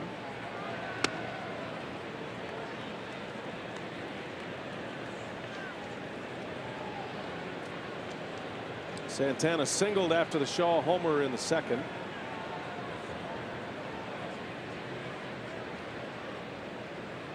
One ball, 1 strike. 1-2. Second meeting of the year against Syndergaard. He pitched against the Brewers on Jackie Robinson Day back on April 15th. Did not give up a run in 5 1/3. Mets won that game 3-2. And a half swing. He's gone. Back-to-back Ks. That's 3 in a row going back to last inning for Syndergaard, and he has struck out 4 of his last 5 batters faced. Well, he's completely changed up what he was doing. 2nd and 3rd inning, the Brewers were all over first pitch fastballs, either first pitch or 1-0 counts, and now he's starting the Brewers out with a lot of different stuff. Sliders, change-ups, keeping them off balance a little bit more. That's how you have to adjust out there. You know, get an idea what the opposition is doing to you and try to do something different. Hader getting ready for the 7th inning. Guerra's day is done. Got a left-hander leading off. Michael Conforto. Conforto, Mesoraco, and Adrian Gonzalez. Good job tonight by Junior Guerra. Brewers are very confident when they have a lead after 6 innings. And they turn it over to their bullpen.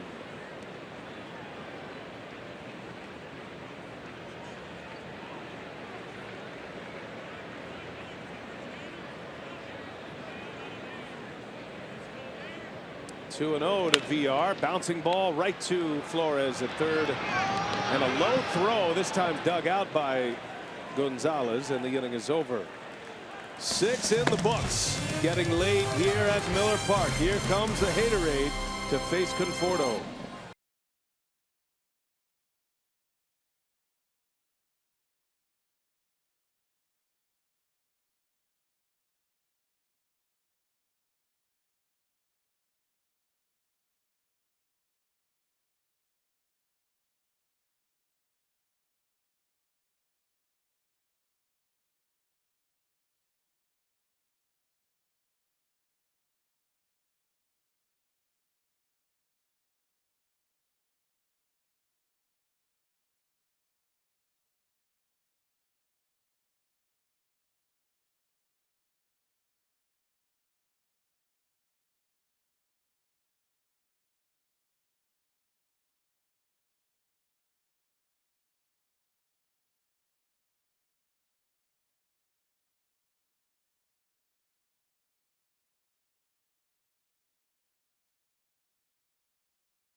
Park 3-2 Brewers, and the lights are up as the roof is open. Time now for T-Mobile's Hats Off for Heroes. And how about our Carhartt starting rotation? Jacob deGrom is part of that rotation. Kluber, Felix Hernandez, Michael Fulmer, Chris Sale. These guys all putting together their strikeouts for vets. For every strikeout, a donation is made. Bob Feller Active Valor Award is the finalist. And this season thus far, Jacob deGrom, who is the league leader in ERA, a 1.54 unearned run average with 77 punch-outs. Junior Guerra's day is done, Rock. 6 strong innings, 2 runs, in line for the win. And he will hand it over to the best bullpen in the majors. Josh Hader first up. Yeah, he's been outstanding. Last pitched on Tuesday against the Diamondbacks. 2 scoreless innings. Walked a couple, had a couple of strikeouts. His 58 strikeouts in 29 and a third innings this year. That's good for almost 18 per 9 innings. Junior Guerra finished his night by retiring the last 8 batters. So now Hader against Conforto, and a foul ball to start it. Left-handed hitters against Josh Hader have just 2 hits. There's the other half of the double switch, by the way, Eric Sogard.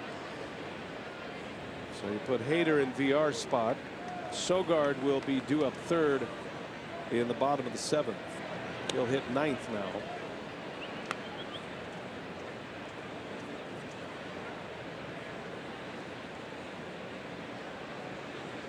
Left-handed hitters are 2 for 30 against Hader. 20 strikeouts in those 30 at-bats. How about that slider? Man, he's got 2 really good pitches these days. The fastball, of course, and this pitch here. Where that ends up. He's got Conforto in a 1-2 count. Bouncing ball. And Saladino has got it for out number 1. Got good hands to Saladino. That had a kind of a tricky hop. Either that or he played it into a tricky hop as he charged it. Got rid of it quickly. Got the out. And the Mets have only been able to get their leadoff hitter on once tonight. That was last inning. And that was wiped out with a double play ball. Getting down into the bottom of the order now. 6th place hitter Devin Mesoraco. And Hader paints the edge with a strike. We get a lot of questions about Josh Hader and what makes him so effective. If you don't see him pitch, your first instinct is that he is a left-hander who throws high velocity, upper 90s. That's not really the case with Hader. He's got a great arm. I mean, don't get me wrong. He's mid 90s, but he's also a little craftier than most strikeout pitchers.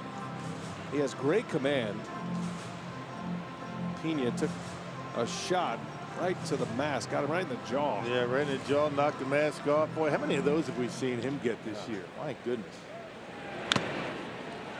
But you're right, it's not the sheer velocity. What it is he hides the ball well. You don't pick it up quickly, and he's got really good control. He puts it pretty much where he wants it. He is a relatively hard thrower that is a pitcher, right? He's not just a thrower. Came up as a starting pitcher. Wow. Mesoraco chased one in his neck. And Hader with a strikeout for the 2nd out of the inning. That was 95. So, yeah, he can reach back when he wants to. Up in the zone, 2 strikes. Mesoraco not even close. That's what makes him effective. You know, you can see it right there, right behind that catcher, that camera right there. The fact that you don't pick the ball up right away. Jose Bautista will pinch hit for the Mets. He'll hit for Adrian Gonzalez. Bautista started his season with the Braves, just got released earlier this week, and then was in the lineup the next day for the Mets. Tuesday, had a double in his first game. Combined numbers with the Braves and the Mets this year.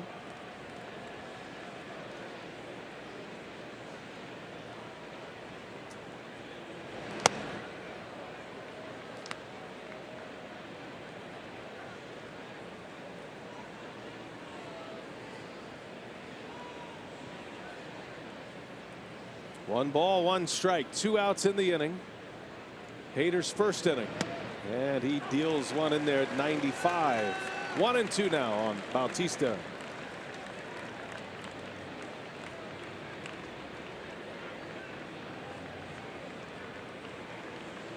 Hader trying to get the Brewers to the dugout. Almost threw that one right by Manny Pena. I remember Manny, when he first started catching Hader, was saying he's a tough guy to get used to as a catcher, even who knows what's coming. Yeah, right. You can imagine how hard he is to hit. He's got to make a good pitch here. 2-2 to Bautista. He doesn't bite. Trying to get him with the high fastball. And out of the bullpen, you face a lineup once. You don't give him a chance to get that second look in a single game.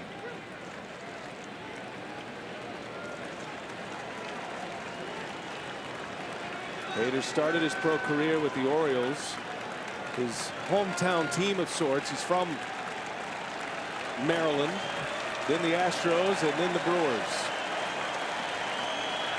3-2 the count on Bautista, and he lost him. Ball 4.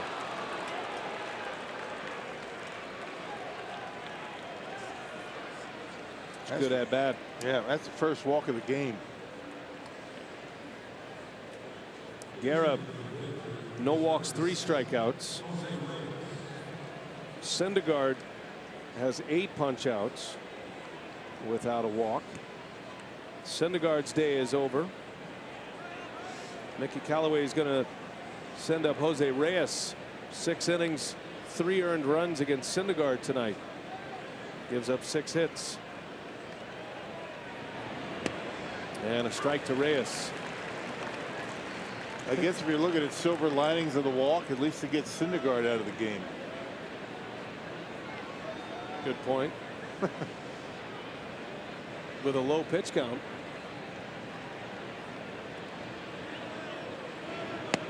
Got to do it, though, if you're Mickey Callaway. Yeah, need runs.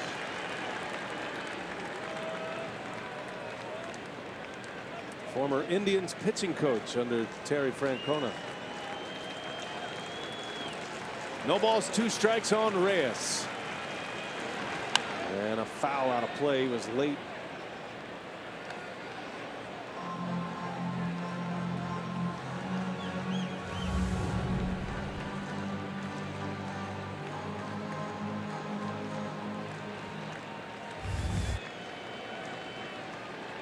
Two outs for Hader. He's got Reyes 0-2. Tying run at first. He deals, and a ground ball to second base. Sogard just in the game, makes the play to win the inning, and Hader holds serve in the 7th. 3-2 Brew Crew. It is stretch time at Miller Park.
of the season, and he's trying to keep up with these hot hitters in the American League. JD Martinez hit a solo home run to left off of Julio Teheran in that game between the Red Sox. And then Mike Trout followed up with his 16th home run of the season as well. An opposite field homer, second deck, that one coming off of Luis Severino. So Martinez and Trout leading the way with 16 homers on the season. Yeah, Mookie Betts with the Red Sox among league leaders as well. The power bats tonight among the league leaders, all delivering on this Friday night in baseball. All right, Rock, Seth Lugo is next out of the pen for Mickey Callaway, our first out of the pen. After Syndergaard goes 6, Manny Pena at the plate takes strike 1. And Lugo, a guy that can give you multiple innings. He's done it on a number of occasions. Last time out a couple of days ago against the Marlins, a scoreless inning, struck out a batter, gave up a hit.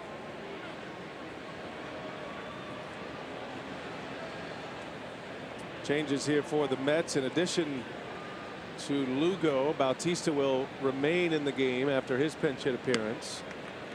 He plays third base, and that moves Wilmer Flores over to first. Adrian Gonzalez is done for the rest of the night. And your new corners for the Mets. And a swing and a miss. Pena strikes out for out number 1.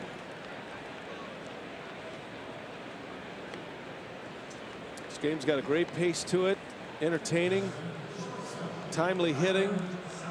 Got some stolen bases by the Brewers, playing a little small ball to score twice in the third, putting 3 earned runs on Syndergaard tonight. And now it is up to the bullpens. Tyler Saladino with 1 away. 97 bringing it in there pretty good. And Lugo actually better against lefties this year than he is against right-handers. Amazing numbers for him against lefties. Lefties hitting in the 100s against Lugo. Ground ball to third, knocked down. Bautista recovers, throws in time to get him. That's how you do it at third base. Put your body in front. That's what you do. You're right. I mean, smother it. Don't play it off to the side. That goes down in the corner. Probably 2 bases. Mostly a right fielder with the Blue Jays during all those big power years. He was a perennial top 10 vote getter in the MVP voting number of years. Be interesting to see what kind of player he is in his late 30s now. Getting a chance here with the Mets. Yeah, that slows down a little bit. You have to make adjustments. Eric Sogard back in the big leagues. His first at bat of the night. Just arrived today from Colorado Springs. Sogard and Hauser coming from AAA. Adrian, a relief pitcher. Brewers still have hopes that Adrian Hauser could be a starter, but for right now, what this team needs and what he can bring, which is a high velocity fastball, he is going to pitch out of the pen. And a guy that can give you some length. We're talking, 3-4 innings at this point anyway. Brewers made big headlines today with a ton of player moves, 6 of them to be exact. 3 out, 3 in. And most noteworthy, Orlando Arcia, the starting shortstop, sent down to AAA. Arcia and Jorge Lopez optioned to Colorado Springs. Jet Bandy was designated for assignment. Most likely Bandy will end up elsewhere. Probably wouldn't see him remain in the Brewers organization, but you never know. They've got some time to trade him. He really had a tough time getting going with the bat. I mean, Jet. A good catcher, good throwing arm. You figure he's going to land somewhere. Brewers acquiring Eric Kratz as a backup catcher from the Yankees. He was in AAA with New York. Sogard down the left field line, slicing foul. And it's 3-2.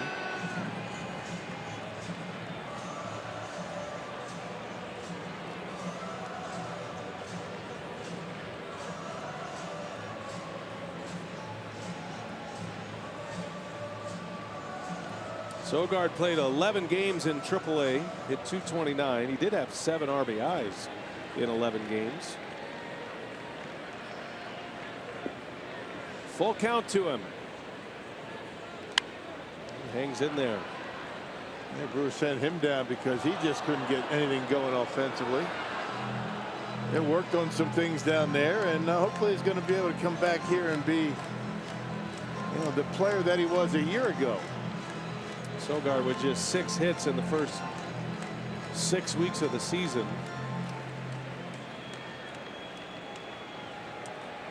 3-2 the count. Lugo deals another one, and it's a called strike 3.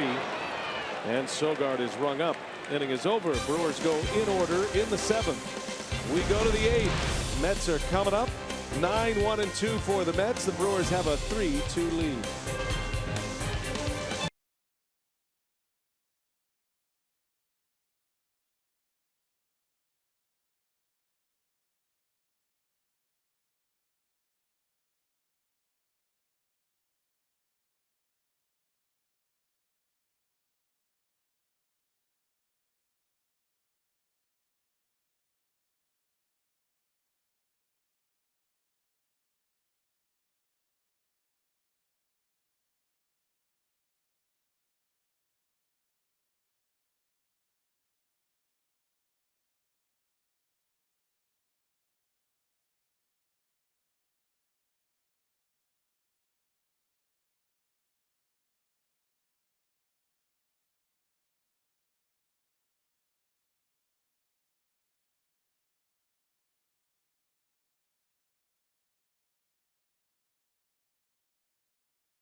Galleries and by Toyota. Let's go places.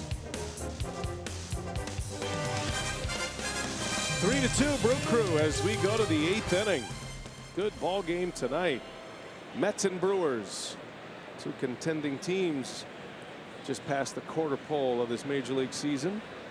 Brewers 3 up in their division. Mets are 3 back in the National League East. Josh Hader facing Ahmed Rosario, who homered off Guerra in the 3rd inning. First run of the game for the Mets. Big swing and a miss from Rosario. Yeah, took a little off right there. Just kind of a BP fastball for him anyway. 91 miles an hour right on the corner. That's what I'm talking about with Hader and his pitch ability. He's a pitcher out there. Now, fastball dialed up to 93. Well, again, I mean, he puts that fastball right on the corner, back-to-back pitches. He's got more. Let's see what he goes with here. Pena sets up away. 2-2 the count, and Hader adds another mile per hour to that fastball.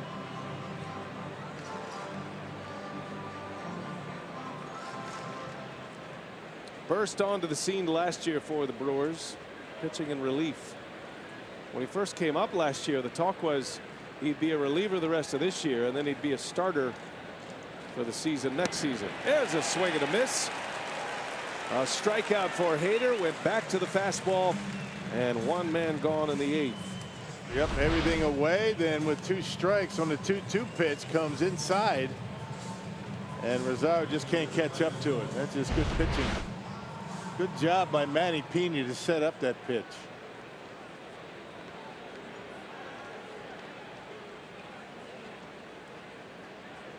Back to the top of the order now. Brandon Nimmo, who is 0 for 3. And a swing and a miss. He tied him up Nimmo almost tied the game up in the 5th inning.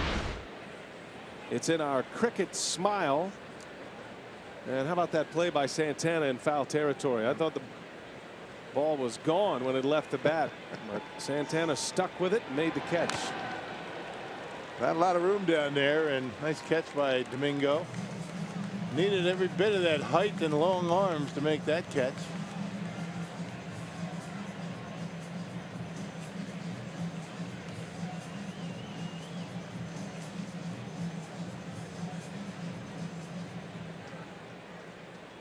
Nimmo's been a red hot hitter for New York.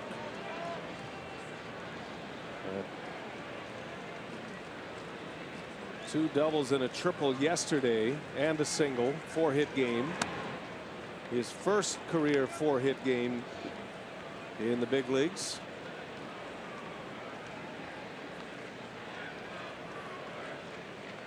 Oh for 3 tonight, though. A ground out and 2 fly ball outs to right field. 1-2 the count, and a swing and a miss. Hader strikes him out with a high fastball. Yeah, he threw one slider in that at bat. It was strike 2, and then he had that pitch in Nimmo's head. Tried one fastball up, took it. This one a little bit closer, blew it right by him. That's a nice pitch. You had to figure Nimmo in the back of his mind thinking that breaking pitch. That slowed that bat down quite a bit. And think about that angle from behind home plate. Think about where the breaking ball starts. It's on the same plane as that high fastball. And Hader's got a lot of mileage out of that high fastball this year. Ton of swings and misses. And what looks like late swings and misses. Cabrera tracks one in for strike 1. There's a good look at what the hitter's seeing. Don't have a lot of time to make up your mind. And just that hint of doubt. Hader deals, and a fastball right down the middle. Cabrera's taken 2, and he's down 0-2.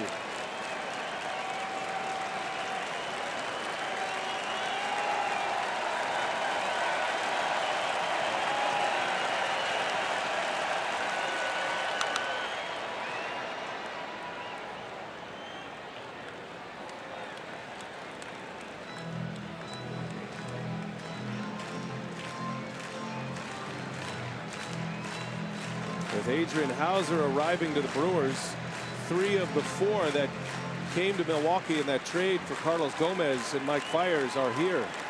Hauser, Hader, and Santana. 0-2 pitch, and down he goes.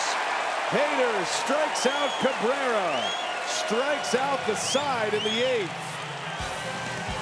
The Haderade is sweet and sassy tonight. First he got Rosario, then Nimmo with the high fastball. And then 3 fastballs right down the heart to get Cabrera. 3-2 Brewers.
Craig Counsell coming up in just a few moments. Rocco joined me on the post-game show. Brewers trying to finish the job here, top of the order, as they go to bat in the 8th with a 3-2 lead. Looking forward to the post-game show, B.A. All right, Craig, thanks a lot. We'll get Rock down there as fast as we can after he passes through all of his admirers in the concourse. Lorenzo Cain leads off for the Brewers here in the bottom of the 8th. Right off the end of the bat, and it's gloved by Lugo for out number 1. Hey, tonight's time of the game winner, Lehman's Supper Club in Rice Lake. If they call the Brewers by 10 o'clock tomorrow morning, they get 40 tickets to a Friday night game in the Miller Lite Beer Pen. This offer courtesy of the Tavern League of Wisconsin and Miller Lite. Say hello to all of our friends in Rice Lake.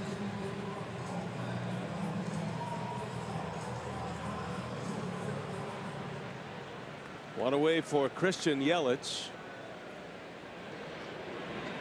Well, how about Josh Hader? Yeah. Strikes out the side in the 8th. And mostly fastballs. Threw a couple of sliders, well-timed sliders, and then had him looking for that pitch, particularly Conforto, and blew him away with some fastballs. So you got a right-hander, Flores leading off, and then a couple of lefties. It is so tempting to roll him back out there for a 3rd inning, but Corey Knebel is loosening in the bullpen. He's your closer. He's been dominant, and he wouldn't be throwing as he is right now if Hader was coming back out. Hader's been so good, though. Yelich fouls it away. No, had it been earlier in the season when Corey was on a disabled list, it would have been Jeffress for the 7th. Or I should say Hader to finish it off, last 2. It's such a luxury to have your closer back. You know, if any problems with Hader, you got Jeffress to come in. That's what makes this bullpen so good. 2-2 the count on Yelich. And as great as Hader has been, you cannot pitch him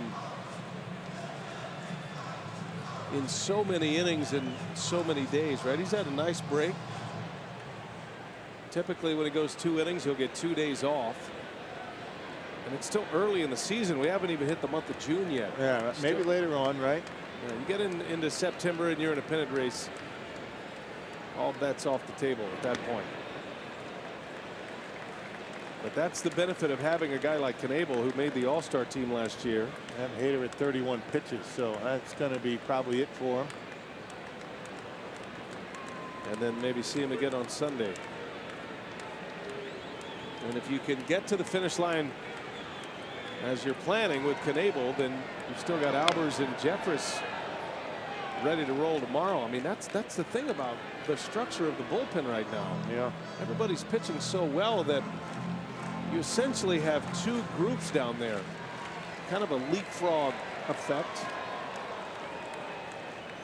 So every day when you get a lead like this, you're able to roll out dominant pitchers in your pen.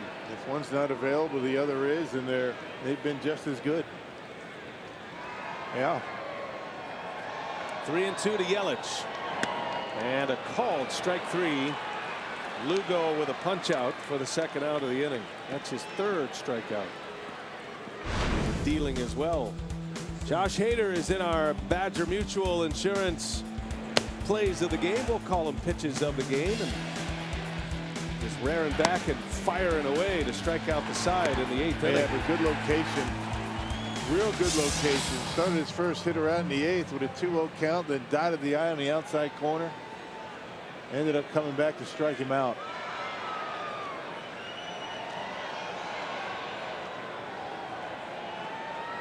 Four strikeouts in 2 innings. Pitching coach over for some congratulations. He's a big part of the reason why the Brewers are an MLB best 27-5 when they score at least 3 runs in a game. They've got 3 on the board tonight. And it's not often that one of your relievers leads your whole staff in strikeouts. Hader does.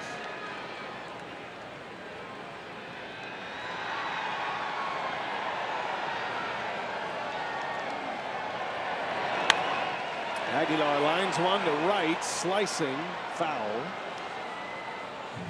So Hader is one of 6 pitchers in the last 100 years to have 50 or more strikeouts and lead his team in strikeouts through 50 team games and to not have a start. All right, so it's a there's a lot of parameters in there. Basically, a reliever who's leading his team in Ks. It is rare, as you mentioned, Rock, to lead his team in strikeouts, but Hader has 62 strikeouts now out of the bullpen. We haven't hit June yet. Yeah. 2-2 to Aguilar. I was looking at some of the names on that list. This is a note from Stats Inc., by the way. Our friend Evan Boyd putting together the list of names that are on this list to lead his team in strikeouts, non-starter, right? Through 50 games. Goose Gossage is on the list for the 77 Pirates. Bruce Sutter of the 77 Cubs on the list. Hall of Famer Goose Gossage.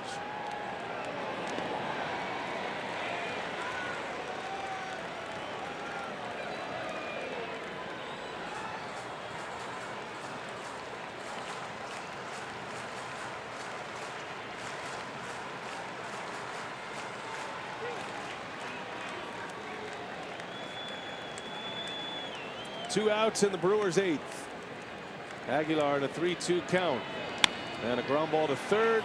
Bautista's got a long throw in time to end the inning. Stage is set. Hader gives way to Corey Knebel. The Brewers closer is on to try to nail it down. We go to the 9th from Miller Park.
A lot of zeros on the board, but Travis Shaw delivering 2 of the 3 runs for the Brewers, including a home run off Syndergaard in the 2nd. Last run scored in this game was the 4th home run by Michael Conforto. It'll be Flores, Bruce, and Conforto coming up against Corey Knebel. Yeah, got his 3rd save of the year on Tuesday against the Diamondbacks. A scoreless inning, a walk, and a strikeout. Has not allowed a hit or a run in his last 5 appearances. 2 innings for Hader, 4 strikeouts. Now Knebel to face the heart of the Mets order, and Wilmer Flores buckles his knees with that curveball. It's been a good pitch for him since coming back. Flores hitting 3rd in this Mets order. He's 1 out of 3 tonight. He bounced into a key double play. Junior Guerra got him to roll into a 6-4-3 double play in the 6th inning after the leadoff man had reached. Guerra wins 6, giving up 2 runs. Hader for 2, and now Knebel for the 9th.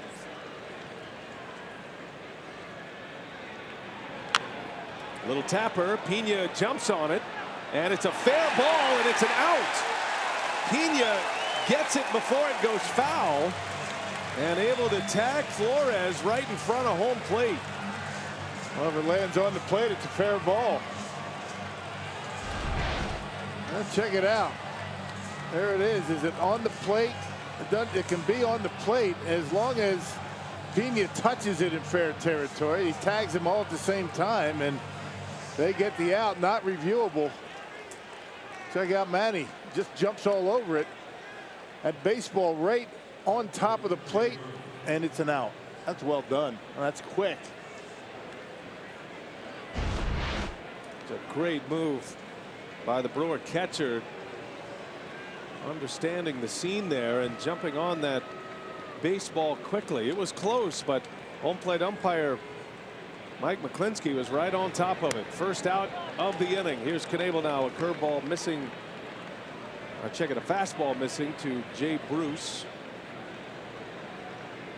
Couple of lefties with some pop coming up. Bruce and Conforto. Bruce fouls it back. Back at it tomorrow. It's a day game tomorrow. Miller Lite, what's on tap? Chase Anderson, the Brewers ace, against Jason Vargas. We're on the air at 2:30.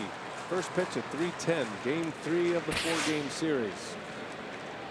Brewers trying to even up this series with a win tonight.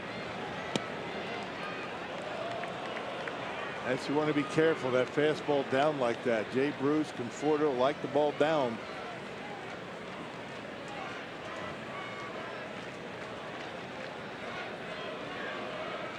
Two and one the count to Bruce. 1-run game.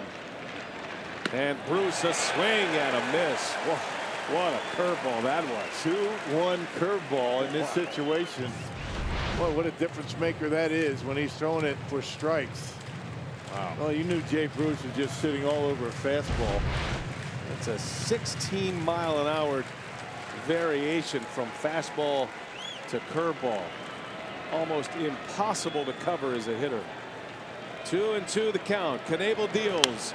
And a fly ball, shallow center. Kane is there. 2 outs in the inning. And see, you get that fastball up, and they have a tough time getting to it.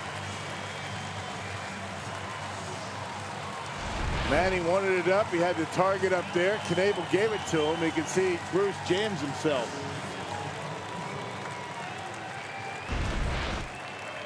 Knebel has not allowed a run, has not allowed a hit over his last 5 games. 6 strikeouts in those 5 games. Mets are down to their last out with Conforto at the plate. And a solo home run in the 4th inning to make it a 1-run game. That's the last run of the game. Curveball strike, lands the plane that time. Back to back.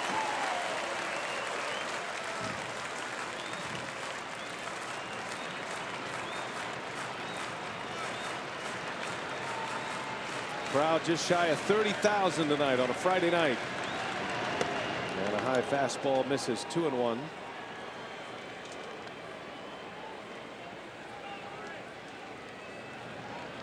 Corey spent a month on the disabled list with a strained left hamstring. Returned earlier this month. 2-1. Swing and a miss. Big hack by Conforto.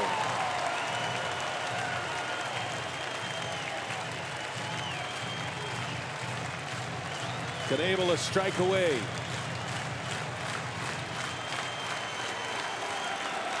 Two and two the count.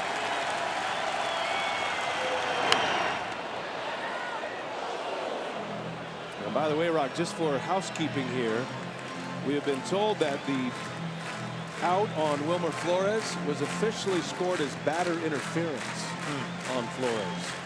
Impeding Pena's opportunity to get to the baseball. That was the first out. Another 2-2 coming from Knebel. Ground ball foul. And the only way you can have batter interference is on a fair ball. So it's still a fair ball. Still 2 unassisted.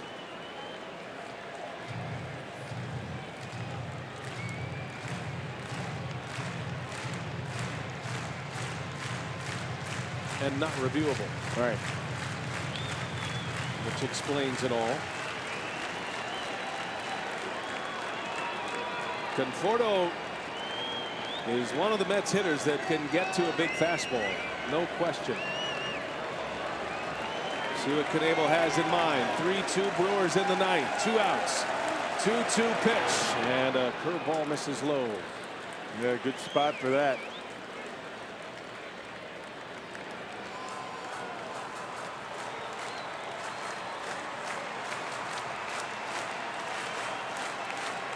Knebel with 3 saves. 2 of them since coming back from the disabled list. Got a save on Tuesday against the Diamondbacks. 3-2 pitch, and it's down and in, ball 4. Conforto draws the walk. Heck of an at-bat by a very good young hitter. And now the Mets bring the go-ahead run to the plate in Devin Mesoraco. It's good to be cautious right there. I mean, you don't want to throw a fastball right there. I mean, Conforto can knock it out of the ballpark. Now you got a fresh count. You got a right-hander up.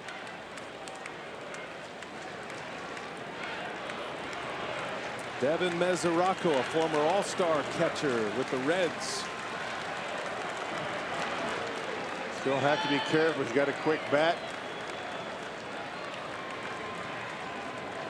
Well, you wonder if Conforto might try and steal a base. That's a strategy used by opponents against Knebel. Takes him a while to unload it, and he deals a fastball away. Corey retired the first 2. Flores and Bruce. Conforto with a good battle, walked on a 3-2 pitch.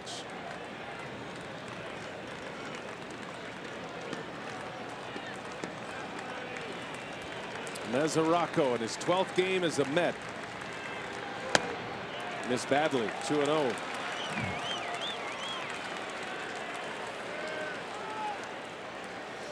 Jose Bautista due next. Brewers would just as soon see him tomorrow. Hitters count. Knebel's got to come in there.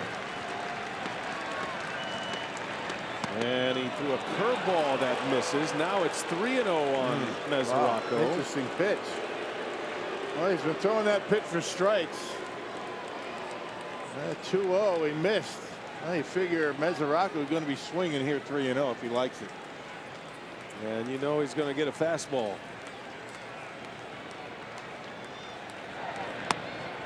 In there. Just caught the edge. And it's 3-1. Right on the black. Yep. Pena stuck the landing to make sure it was called. Boy, here comes a pitch with a whole lot of riding on it. Hitters count 3-1. Go ahead run at the plate. Knebel deals, runner goes, and the pitch is outside, ball 4. And now the Mets have the tying run in scoring position. Go ahead runs at first. Back-to-back walks given up by Knebel. He had 2-0 curveball, a 3-1 curveball by Corey Knebel. And now a base hit. Yeah, could tie it. And Derek Johnson wants to have a chat with his closer. Well, he's so good throwing strikes. First 2 hitters, even the curveball was in for strikes. All of a sudden, last 2 hitters, he's lost the curve. Well, now you're going to face a hitter who hasn't been able to get to the fastball in his late 30s as he did in those great days in Toronto, but a guy who has delivered some clutch hits and clutch home runs in his career. Never forget that home run he hit against the Rangers in the playoffs a few years back, and the extreme bat flip heard around the world. Jose Bautista. His only at bat against Knebel, he had a double. 2 outs in the 9th. Here it comes. Bautista takes a ball. At the pitcher's spot on deck.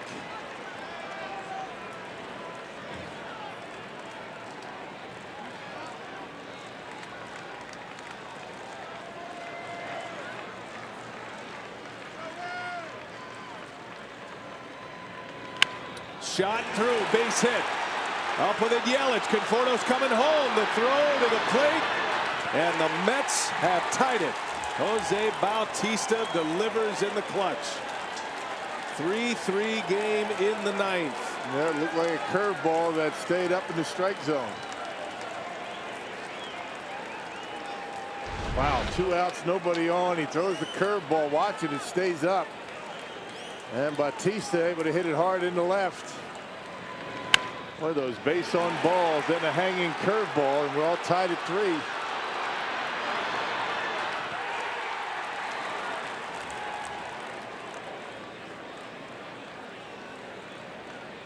And now Knebel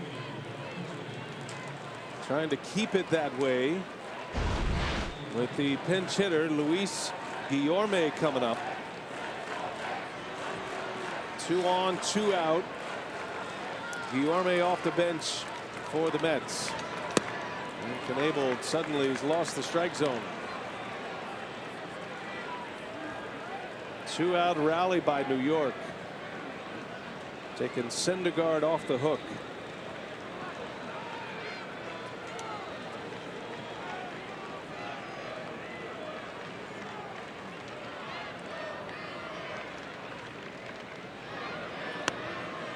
One and one. Guillorme, 23-year-old infielder. He's played in just 4 games here, or 7 games, I beg your pardon, for the Mets. He fouls that one away. 1 and 2 now on Guillorme. Well, you got 1 left on the bench. That's Nito, the catcher. That's it. And the Mets are done on the bench. The Brewers will have Travis Shaw leading off the 9th. Santana, and then the pitcher spot. And right now a 3-3 game as the Mets rally with 2 outs in the 9th inning.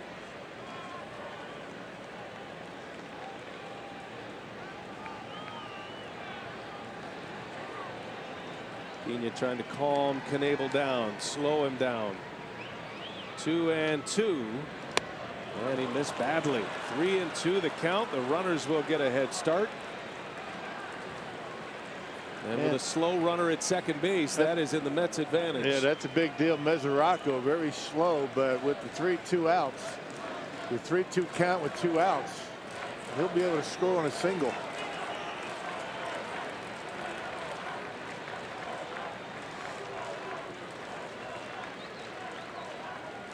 Runners go, and a swing and a foul.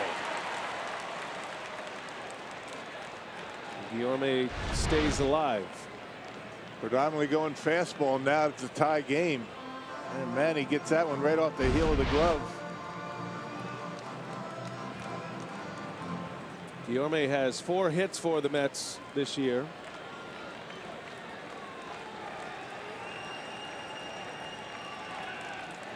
Started his year in Las Vegas, AAA for the Mets.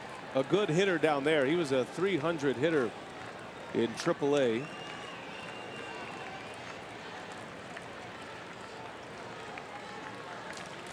Full count, 2 on. There they go. And Guillorme fouls another one back.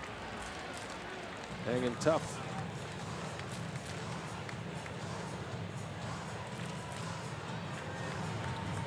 Jeremy Jeffress loosening in the Brewer bullpen.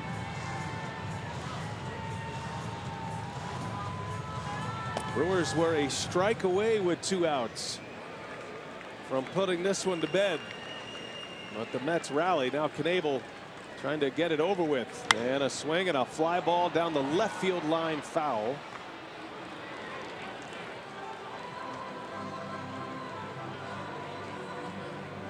That was a good at bat by Michael Conforto with 2 outs, nobody on, drew a walk. And things kind of went downhill from there.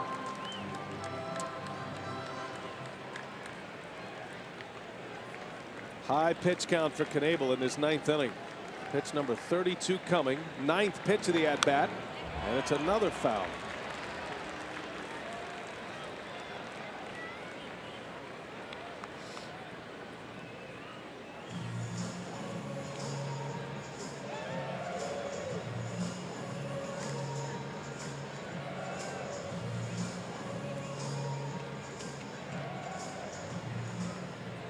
Could be Knebel's last hitter regardless. 3-2 on the way, and it's ball 4. And the bases are loaded. It was close, but it looked like it missed inside. Yep. Now Manny Pena wanted it inside, and that one just does miss the edge. A 10-pitch at bat.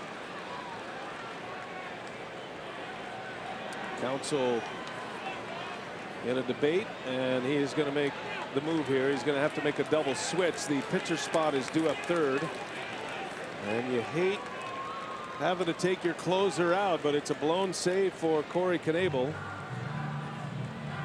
And Counsell is going to call on Jeremy Jeffress to try to get out of this bases loaded jam.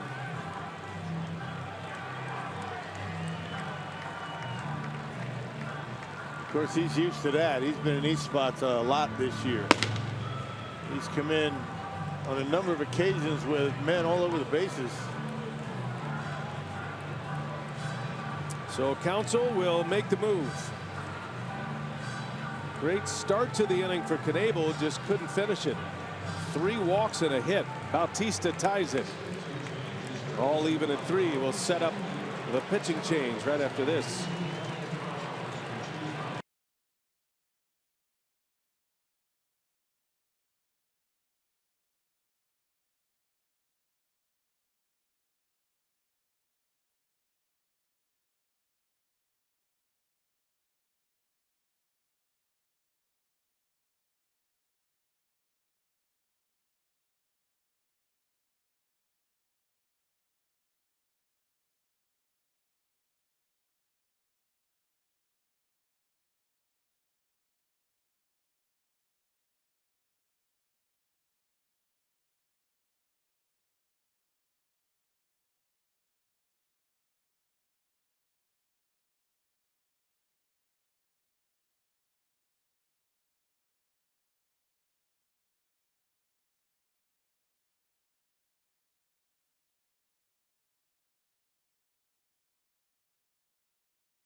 Single off Knebel, and now it is Jeremy Jeffress with the bases loaded and 2 outs.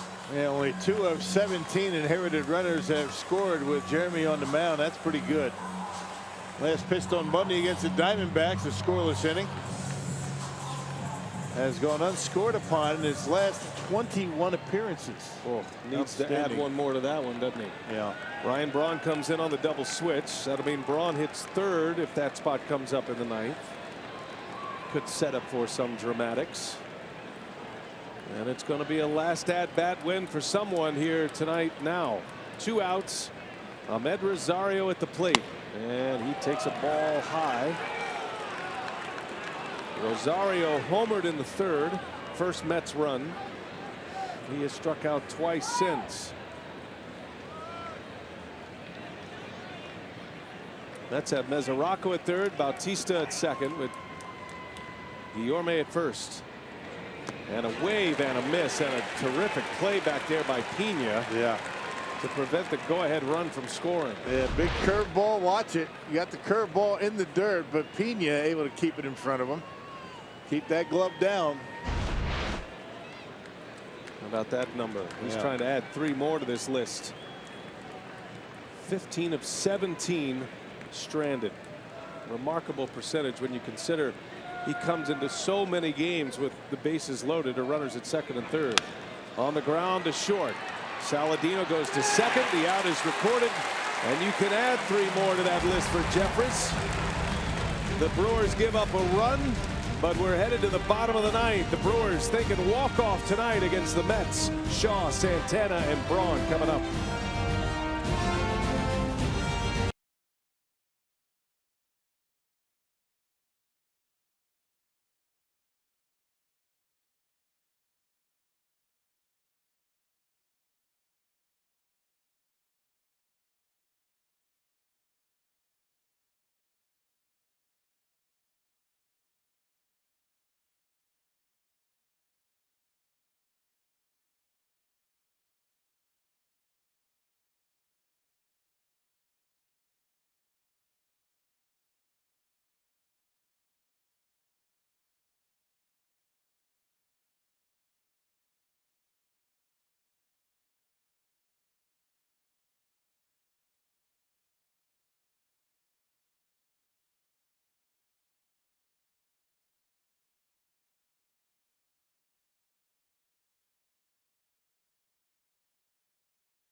Bautista RBI single. 3-3 game, bottom 9. Robert Gesellman is on to pitch in this tie game, and he's going to have to go through the gauntlet of this Brewers batting order, starting with Travis Shaw. Yeah, Shaw, Santana, and Ryan Braun is in the 3rd spot in the batting order. Gesellman, great numbers, 4-0. Good earned run average. And a hard thrower. Big, tall right-hander. The Brewers have 3 walk-offs this year. Ryan Braun had a home run against St. Louis. Remember that Yelich-Braun back-to-back home run game in the 9th. That was back in April. Orlando Arcia had a game-winning single against the Cubs, and then Jesus Aguilar with the walk-off home run against the Marlins. And they're hoping to add 1 more to the list tonight, and they've got the guys to do it coming up. Travis Shaw is driven in a pair tonight. Has a home run and an RBI single, both off Syndergaard. 3-3 game, bottom 9. And Gesellman deals him a strike.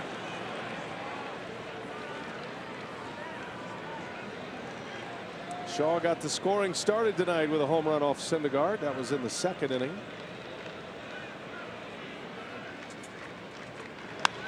And a little cue shot. That's inside the bag. On his way to second goes Shaw. The throw comes in late. It is a leadoff double for Travis Shaw. There you go. Beat the shift.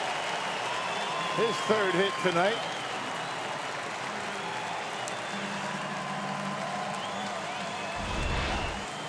Yeah, a little cue shot right down the line on an off-speed pitch. There you go. Way off the line is Bautista. And by the time they pick it up, Travis Shaw's in scoring position with nobody out. Yeah, he was thinking double all the way. Shaw had over 30 doubles last year, a big one here in the 9th. And the Brewers in business with the potential winning run in scoring position. Domingo Santana will bat. Ryan Braun is next.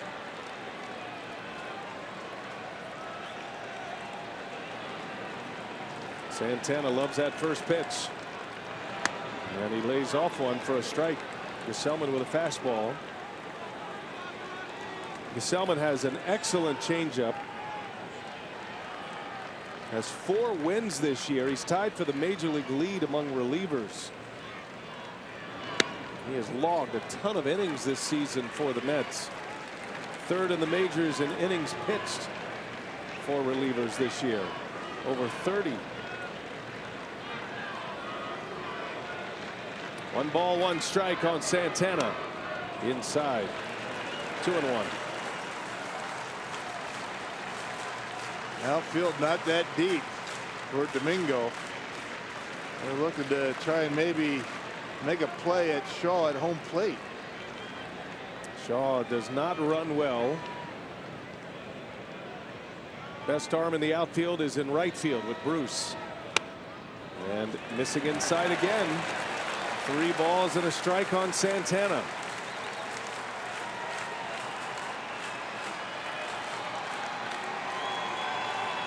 Braun just in the game, due next. He's had a flair for the dramatic. Santana trying to end it right now. And he takes a strike. 3-1 pitch, down and in. 4 for 6, including a homer against this pitcher. Looking for a mistake. 3-2. Shaw ready to run. And it's on the edge of called strike 3. Santana is out. Big strikeout for Gesellman, and Travis Shaw is still standing at second. Fastball in, fastball away, both strikes. Cut fastball.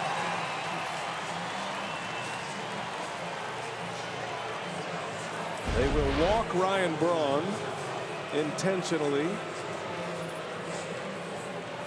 Creates a force at every base. And that'll bring up Manny Pena now. So 1 out, and the Brewer catcher. A chance to send everybody home. He had a base hit off Syndergaard in the 2nd. Single to right. Pena, from the Mets' perspective, is an ideal double play candidate. Hits a lot of balls on the ground, and he does not run all that well. 0-1 pitch. Tied him up. He's really got good command. 94 with a sink. Very shallow in the outfield are the Mets. Good late movement. Sinker, cutter, changeup. 0-2 to Pena. Boy, just got a piece of that one. 95 with the fastball inside that time.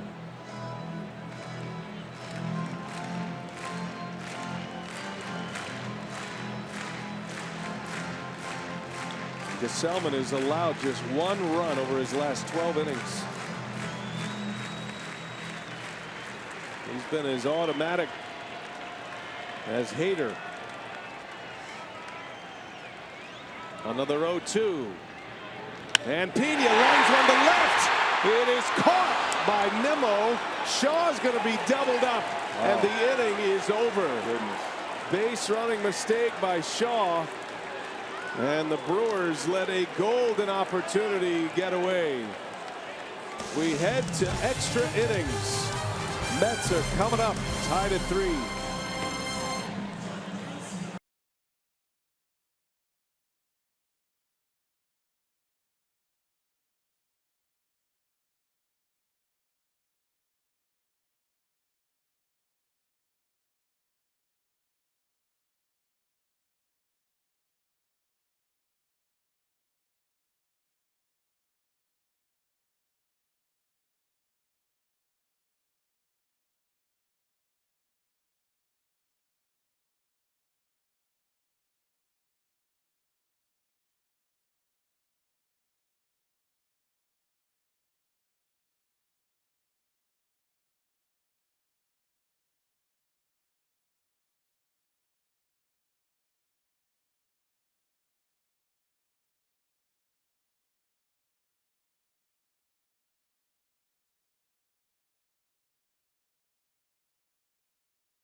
AT&T, official sponsor of Extra Innings. All tied at 3. Roof is open on a Friday night. We're headed for extra innings.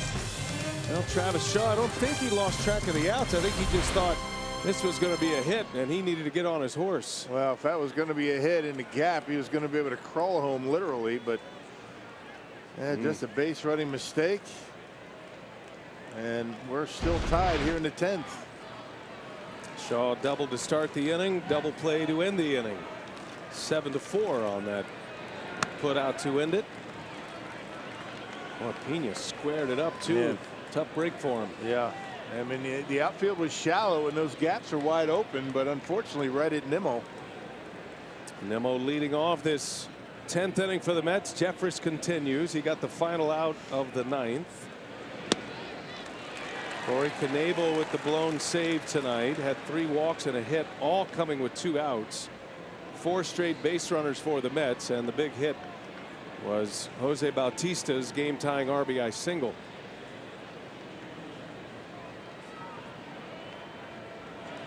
Nimmo pops it up, foul territory. Pena will give it a look. He's got a play, and it's out number 1. Jeffress ate him up. 96-mile-an-hour fastball. Yeah, with some movement on it too. That's the thing about Jeffress, not just 4-seamers. You're talking about big movement, start a little bit in off the plate, able to catch enough of it to get the swing, and an easy out behind home plate. One away for Jeffress. Jeremy's dog became a star last night. Instant sensation. Domino. It was Bark at the Park night. He's been going through the rounds. He's got his own PR firm, I hear, at this point. They got to spread him out a little bit. Great event last night, benefiting the Humane Society. Hey, he kind of stirred up the press elevator right after the game. He was in there, kind of took charge.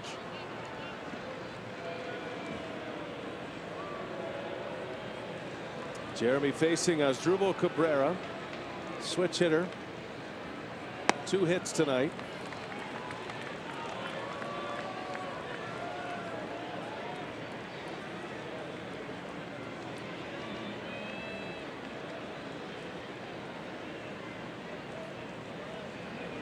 Shift is on for Cabrera. 3 infielders on the right side. Jeffress misses. 97-mile-an-hour fastball just off the edge, and it's 3-0.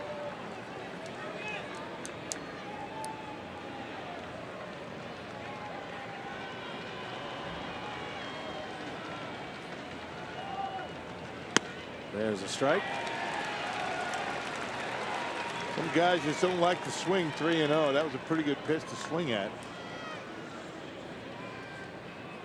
Cabrera's got plenty of pop. He's got 7 homers this year. Batting average over 300. Hitting .311 now. Swings and rips that one through. A base hit. Over to cut it off Santana. Cabrera's on his way. Santana's got a hose. Santana's throw is in time. What a throw from Santana. I'm not quite sure why Mickey Callaway is looking for a replay, because doesn't matter. He jumped off the base. Yeah, he jumped off the base and went into the dugout. I think, you know, you've given up your opportunity to run the bases once you do that. He thinks he's out, but it doesn't matter anyway. What a throw by Domingo Santana. Yeah, he got him. Yeah, he's out. Put out goes 9-6. And an assist for Santana. Single for Cabrera. Cut down trying to stretch it out. And Flores takes a ball. Mickey Callaway, the manager, had to hand up as Cabrera was walking in the dugout. I think Asdrubal knew he was out. Yeah. What a great throw.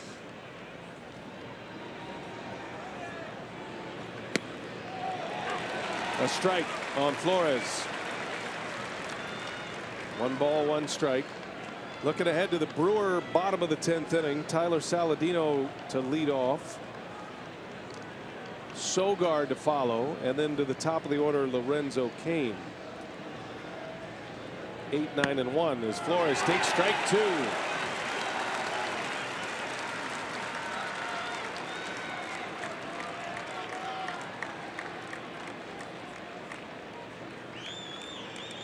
Boy, what a game tonight.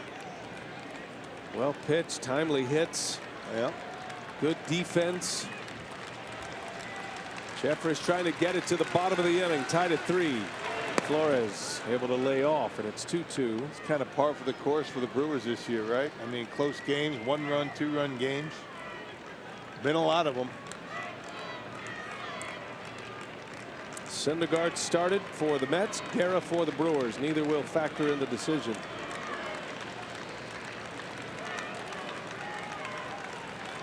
Jeffress pitching in his second inning. 2-2 on the ground. Big chopper. That's foul.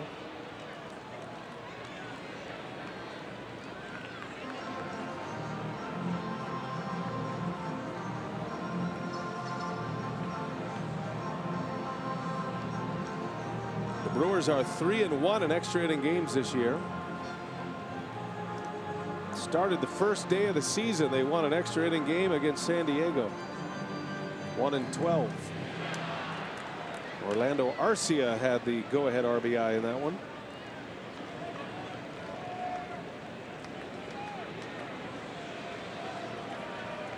Two and two. Do it again. Jeremy deals, and a fly ball into left field. Back is Yelich. He's got room. He makes a catch. Woo. That was close. Yeah, just missed it. A fly ball out to end the inning, and the Brewers will hit the bottom of the 10th, tied up. Domingo Santana with another outfield assist. Cabrera tried to stretch it into a double. Domingo says no, sir. Tie game.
Mets tied it in the 9th with 2 outs. Now the Brewers trying to win this thing in extra innings. Gesellman back on the mound. Tyler Saladino takes a strike.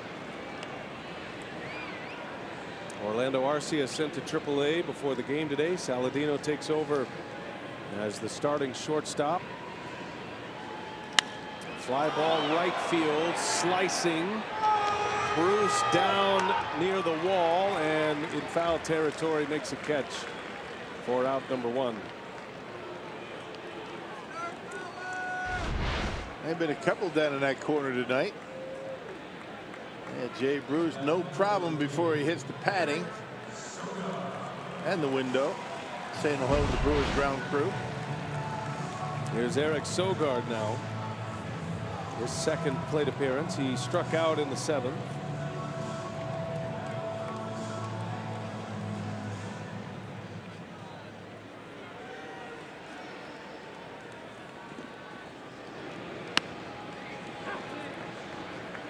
Well, if there was ever a time to break out of an 0 for 28 streak at the plate, it would be right now. Yeah, be a good time. Eric Sogard. The dew bucket runneth over at this point. Went down to AAA. Was sent out on May 8th. Spent a couple of weeks down there. Had 7 RBIs in 11 games in AAA. Yes, Sogard in the left field. It is down. A base hit. Well, that's got to feel good for him. He's been waiting a long time. Sogard with a base knock, representing the winning run now at first base. Yep, in the top of the order coming up. How many of these did we see last year from Sogard? Just dropping the head of the bat on it. He's serving it out there in the left field. That was his game a year ago. Yeah, good to see him back at it. Off speed pitch that time. Changeup. Well, the Brewers have 2 hits off Gesellman on that changeup. Shaw's double came on the change. Now Lorenzo Cain is up. 1 away. Sogard back in time. Sogard is a threat to run. Lorenzo Cain certainly has that clutch gene in him. He's delivered on the biggest stage in baseball. Former ALCS MVP. Got a huge World Series as well for the Royals.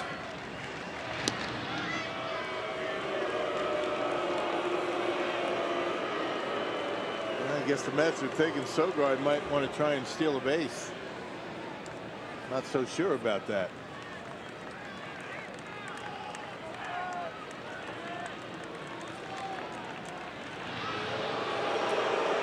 And if nothing else, trying to take a little bit of the starch out of Sogard's legs.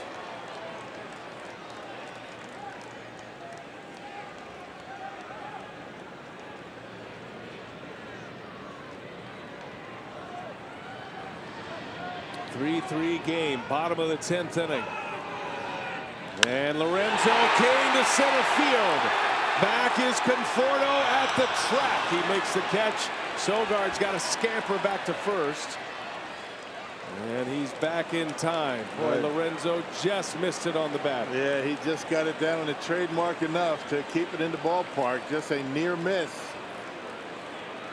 And Mets are going to try and see if Sogard re-tagged the bag, which he did. Fastball in because someone wasn't sure. It sounded good off the bat, but Conforto able to make the catch and plenty of room out in center. Knows he just missed it. It's going to be the end of the line for Gesellman with Yelich coming up. Mickey Callaway is going to play matchup here, so a pitching change for the Mets. Good work by Gesellman. We'll set up the change when we continue from Miller Park.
now in Sogard with Yelich coming up, and the left-hander Jerry Blevins is coming on for the Mets. Yeah, the only left-hander that the Mets have down in the bullpen. He's stranded 14 of 18 inherited runners so far this year.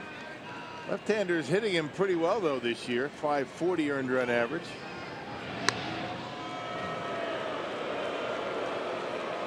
Lefties are hitting him at a 261 clip. See the numbers for Yelich tonight. Had a base hit back in the 3rd inning that drove in a run. 3-3 game, bottom of the 10th inning. Brewers with 2 outs and a big swing by Yelich.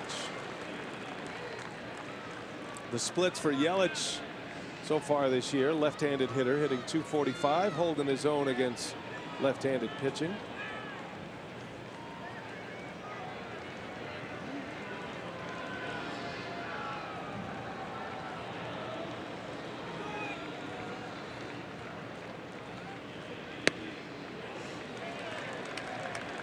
Blevins, the 3rd reliever used by Mickey Callaway. Lugo went 2 scoreless with 3 strikeouts. Gesellman an inning and 2/3, gave up 2 hits and a walk. Sogard carries the winning run at first, and a drive into right field. Bruce is over, can't make the play. It bounces in front. Sogard to 3rd. Boy, Bruce was so deep and so far into the alley, he could not get there. Well, it looked like he might have been able to take a chance for it, but he decided to play it safe. Keep the ball in front of him. If he goes after it and misses, it goes to the wall. The game's over. So he plays it safe. So Christian Yelich does a good job hanging in there on the breaking pitch. And now watch Bruce. He's trying to decide whether he should go after that baseball. Plays it safe, because if he keeps it in front of him, Sogard not able to score.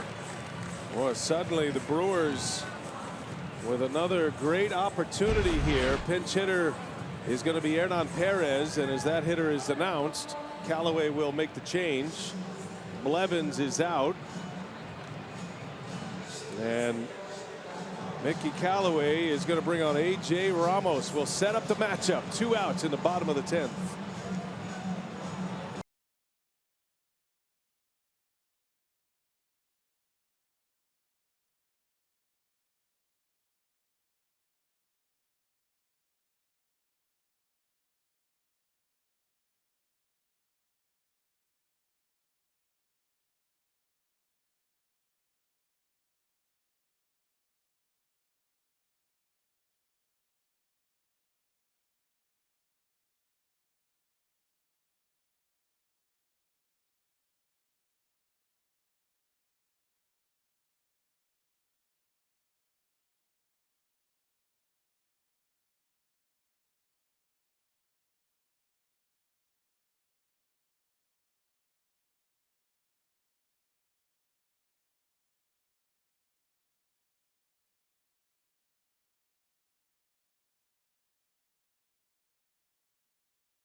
In this inning, Christian Yelich with a 2-out single has Sogard at 3rd base. That is the winning run, 90 feet away. There are 2 outs, and now Hernan Perez to face A.J. Ramos. Yeah, former closer in the big leagues. He had saves with the Mets and Marlins last year. He's been giving up some runs though as of late. Big spot for Perez. Brewers can win it. Yelich takes off, takes a force away. That'll be a stolen base for Yelich. And now on a ground ball, you have to go to first for 1. Only run that matters is at 3rd right now. Perez, as a pinch hitter this year, is 2 for 4. Got the start last night, had a hit.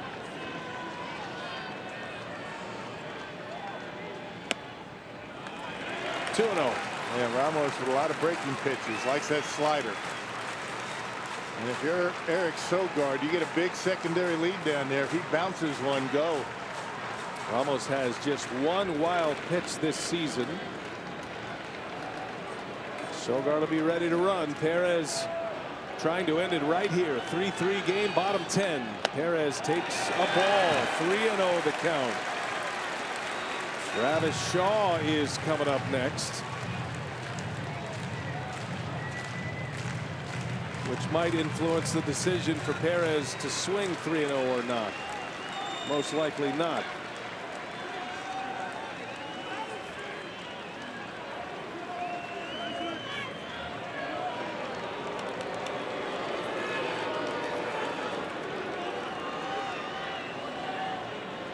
Ramos has given up 14 hits in 19 innings this year. That's a lot of hits. And he misses, and it's ball 4. And stepping into the spotlight now is Travis Shaw. Yep, and no lefties left in that bullpen for the Mets. It's going to be Ramos against Travis Shaw. Not sure why you're so careful with Perez there with Travis Shaw on deck. That make him pay now. Ramos on average in a 9-inning measurement walks 5.7 per 9. That is a very high number. No room to work with now. Winning run at third, 2 outs. And that's down and in, backhanded by Mesoraco. It just saved the game for now. Strikes a fastball, and Ramos is 5 straight. Yep, empty in the strike zone so far. Going to draw a visit from Derek Johnson, I beg your pardon, not Derek Johnson's the Brewers pitching coach. Dave Island, the Mets pitching coach. That'd be news. That would be news. Former Royals pitching coach, also Yankees.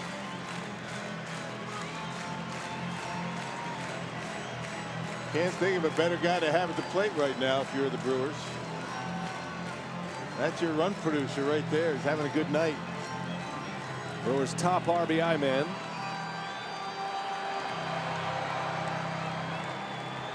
Has already homered tonight. Mets have a force at every base. Mets tied it in the 9th. Brewers trying to win it here in the 10th. Sogard with a big lead at third. Ramos to Shaw, and it is low, ball 2. 6 consecutive balls from Ramos. I guess you're almost forced to take one here. But you never know with Travis. See what he does. 2-0 is the count. Here it comes. Shaw takes a strike. 94-mile-an-hour fastball, the first strike he's thrown.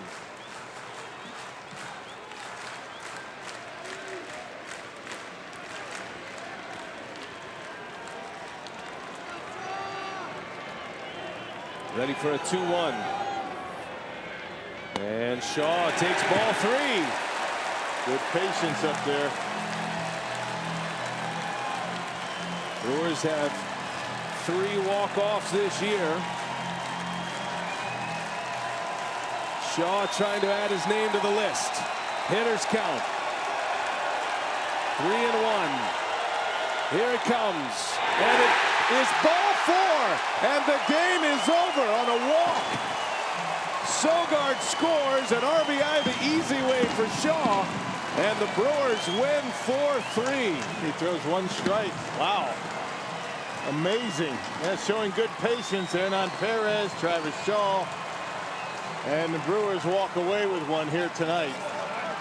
Now 4-1 in extra inning games. You'll take them how you can get them. And it was Sogard who snapped that 0-for-28 streak at the plate with a base hit to get it started. Series all even at 1 apiece.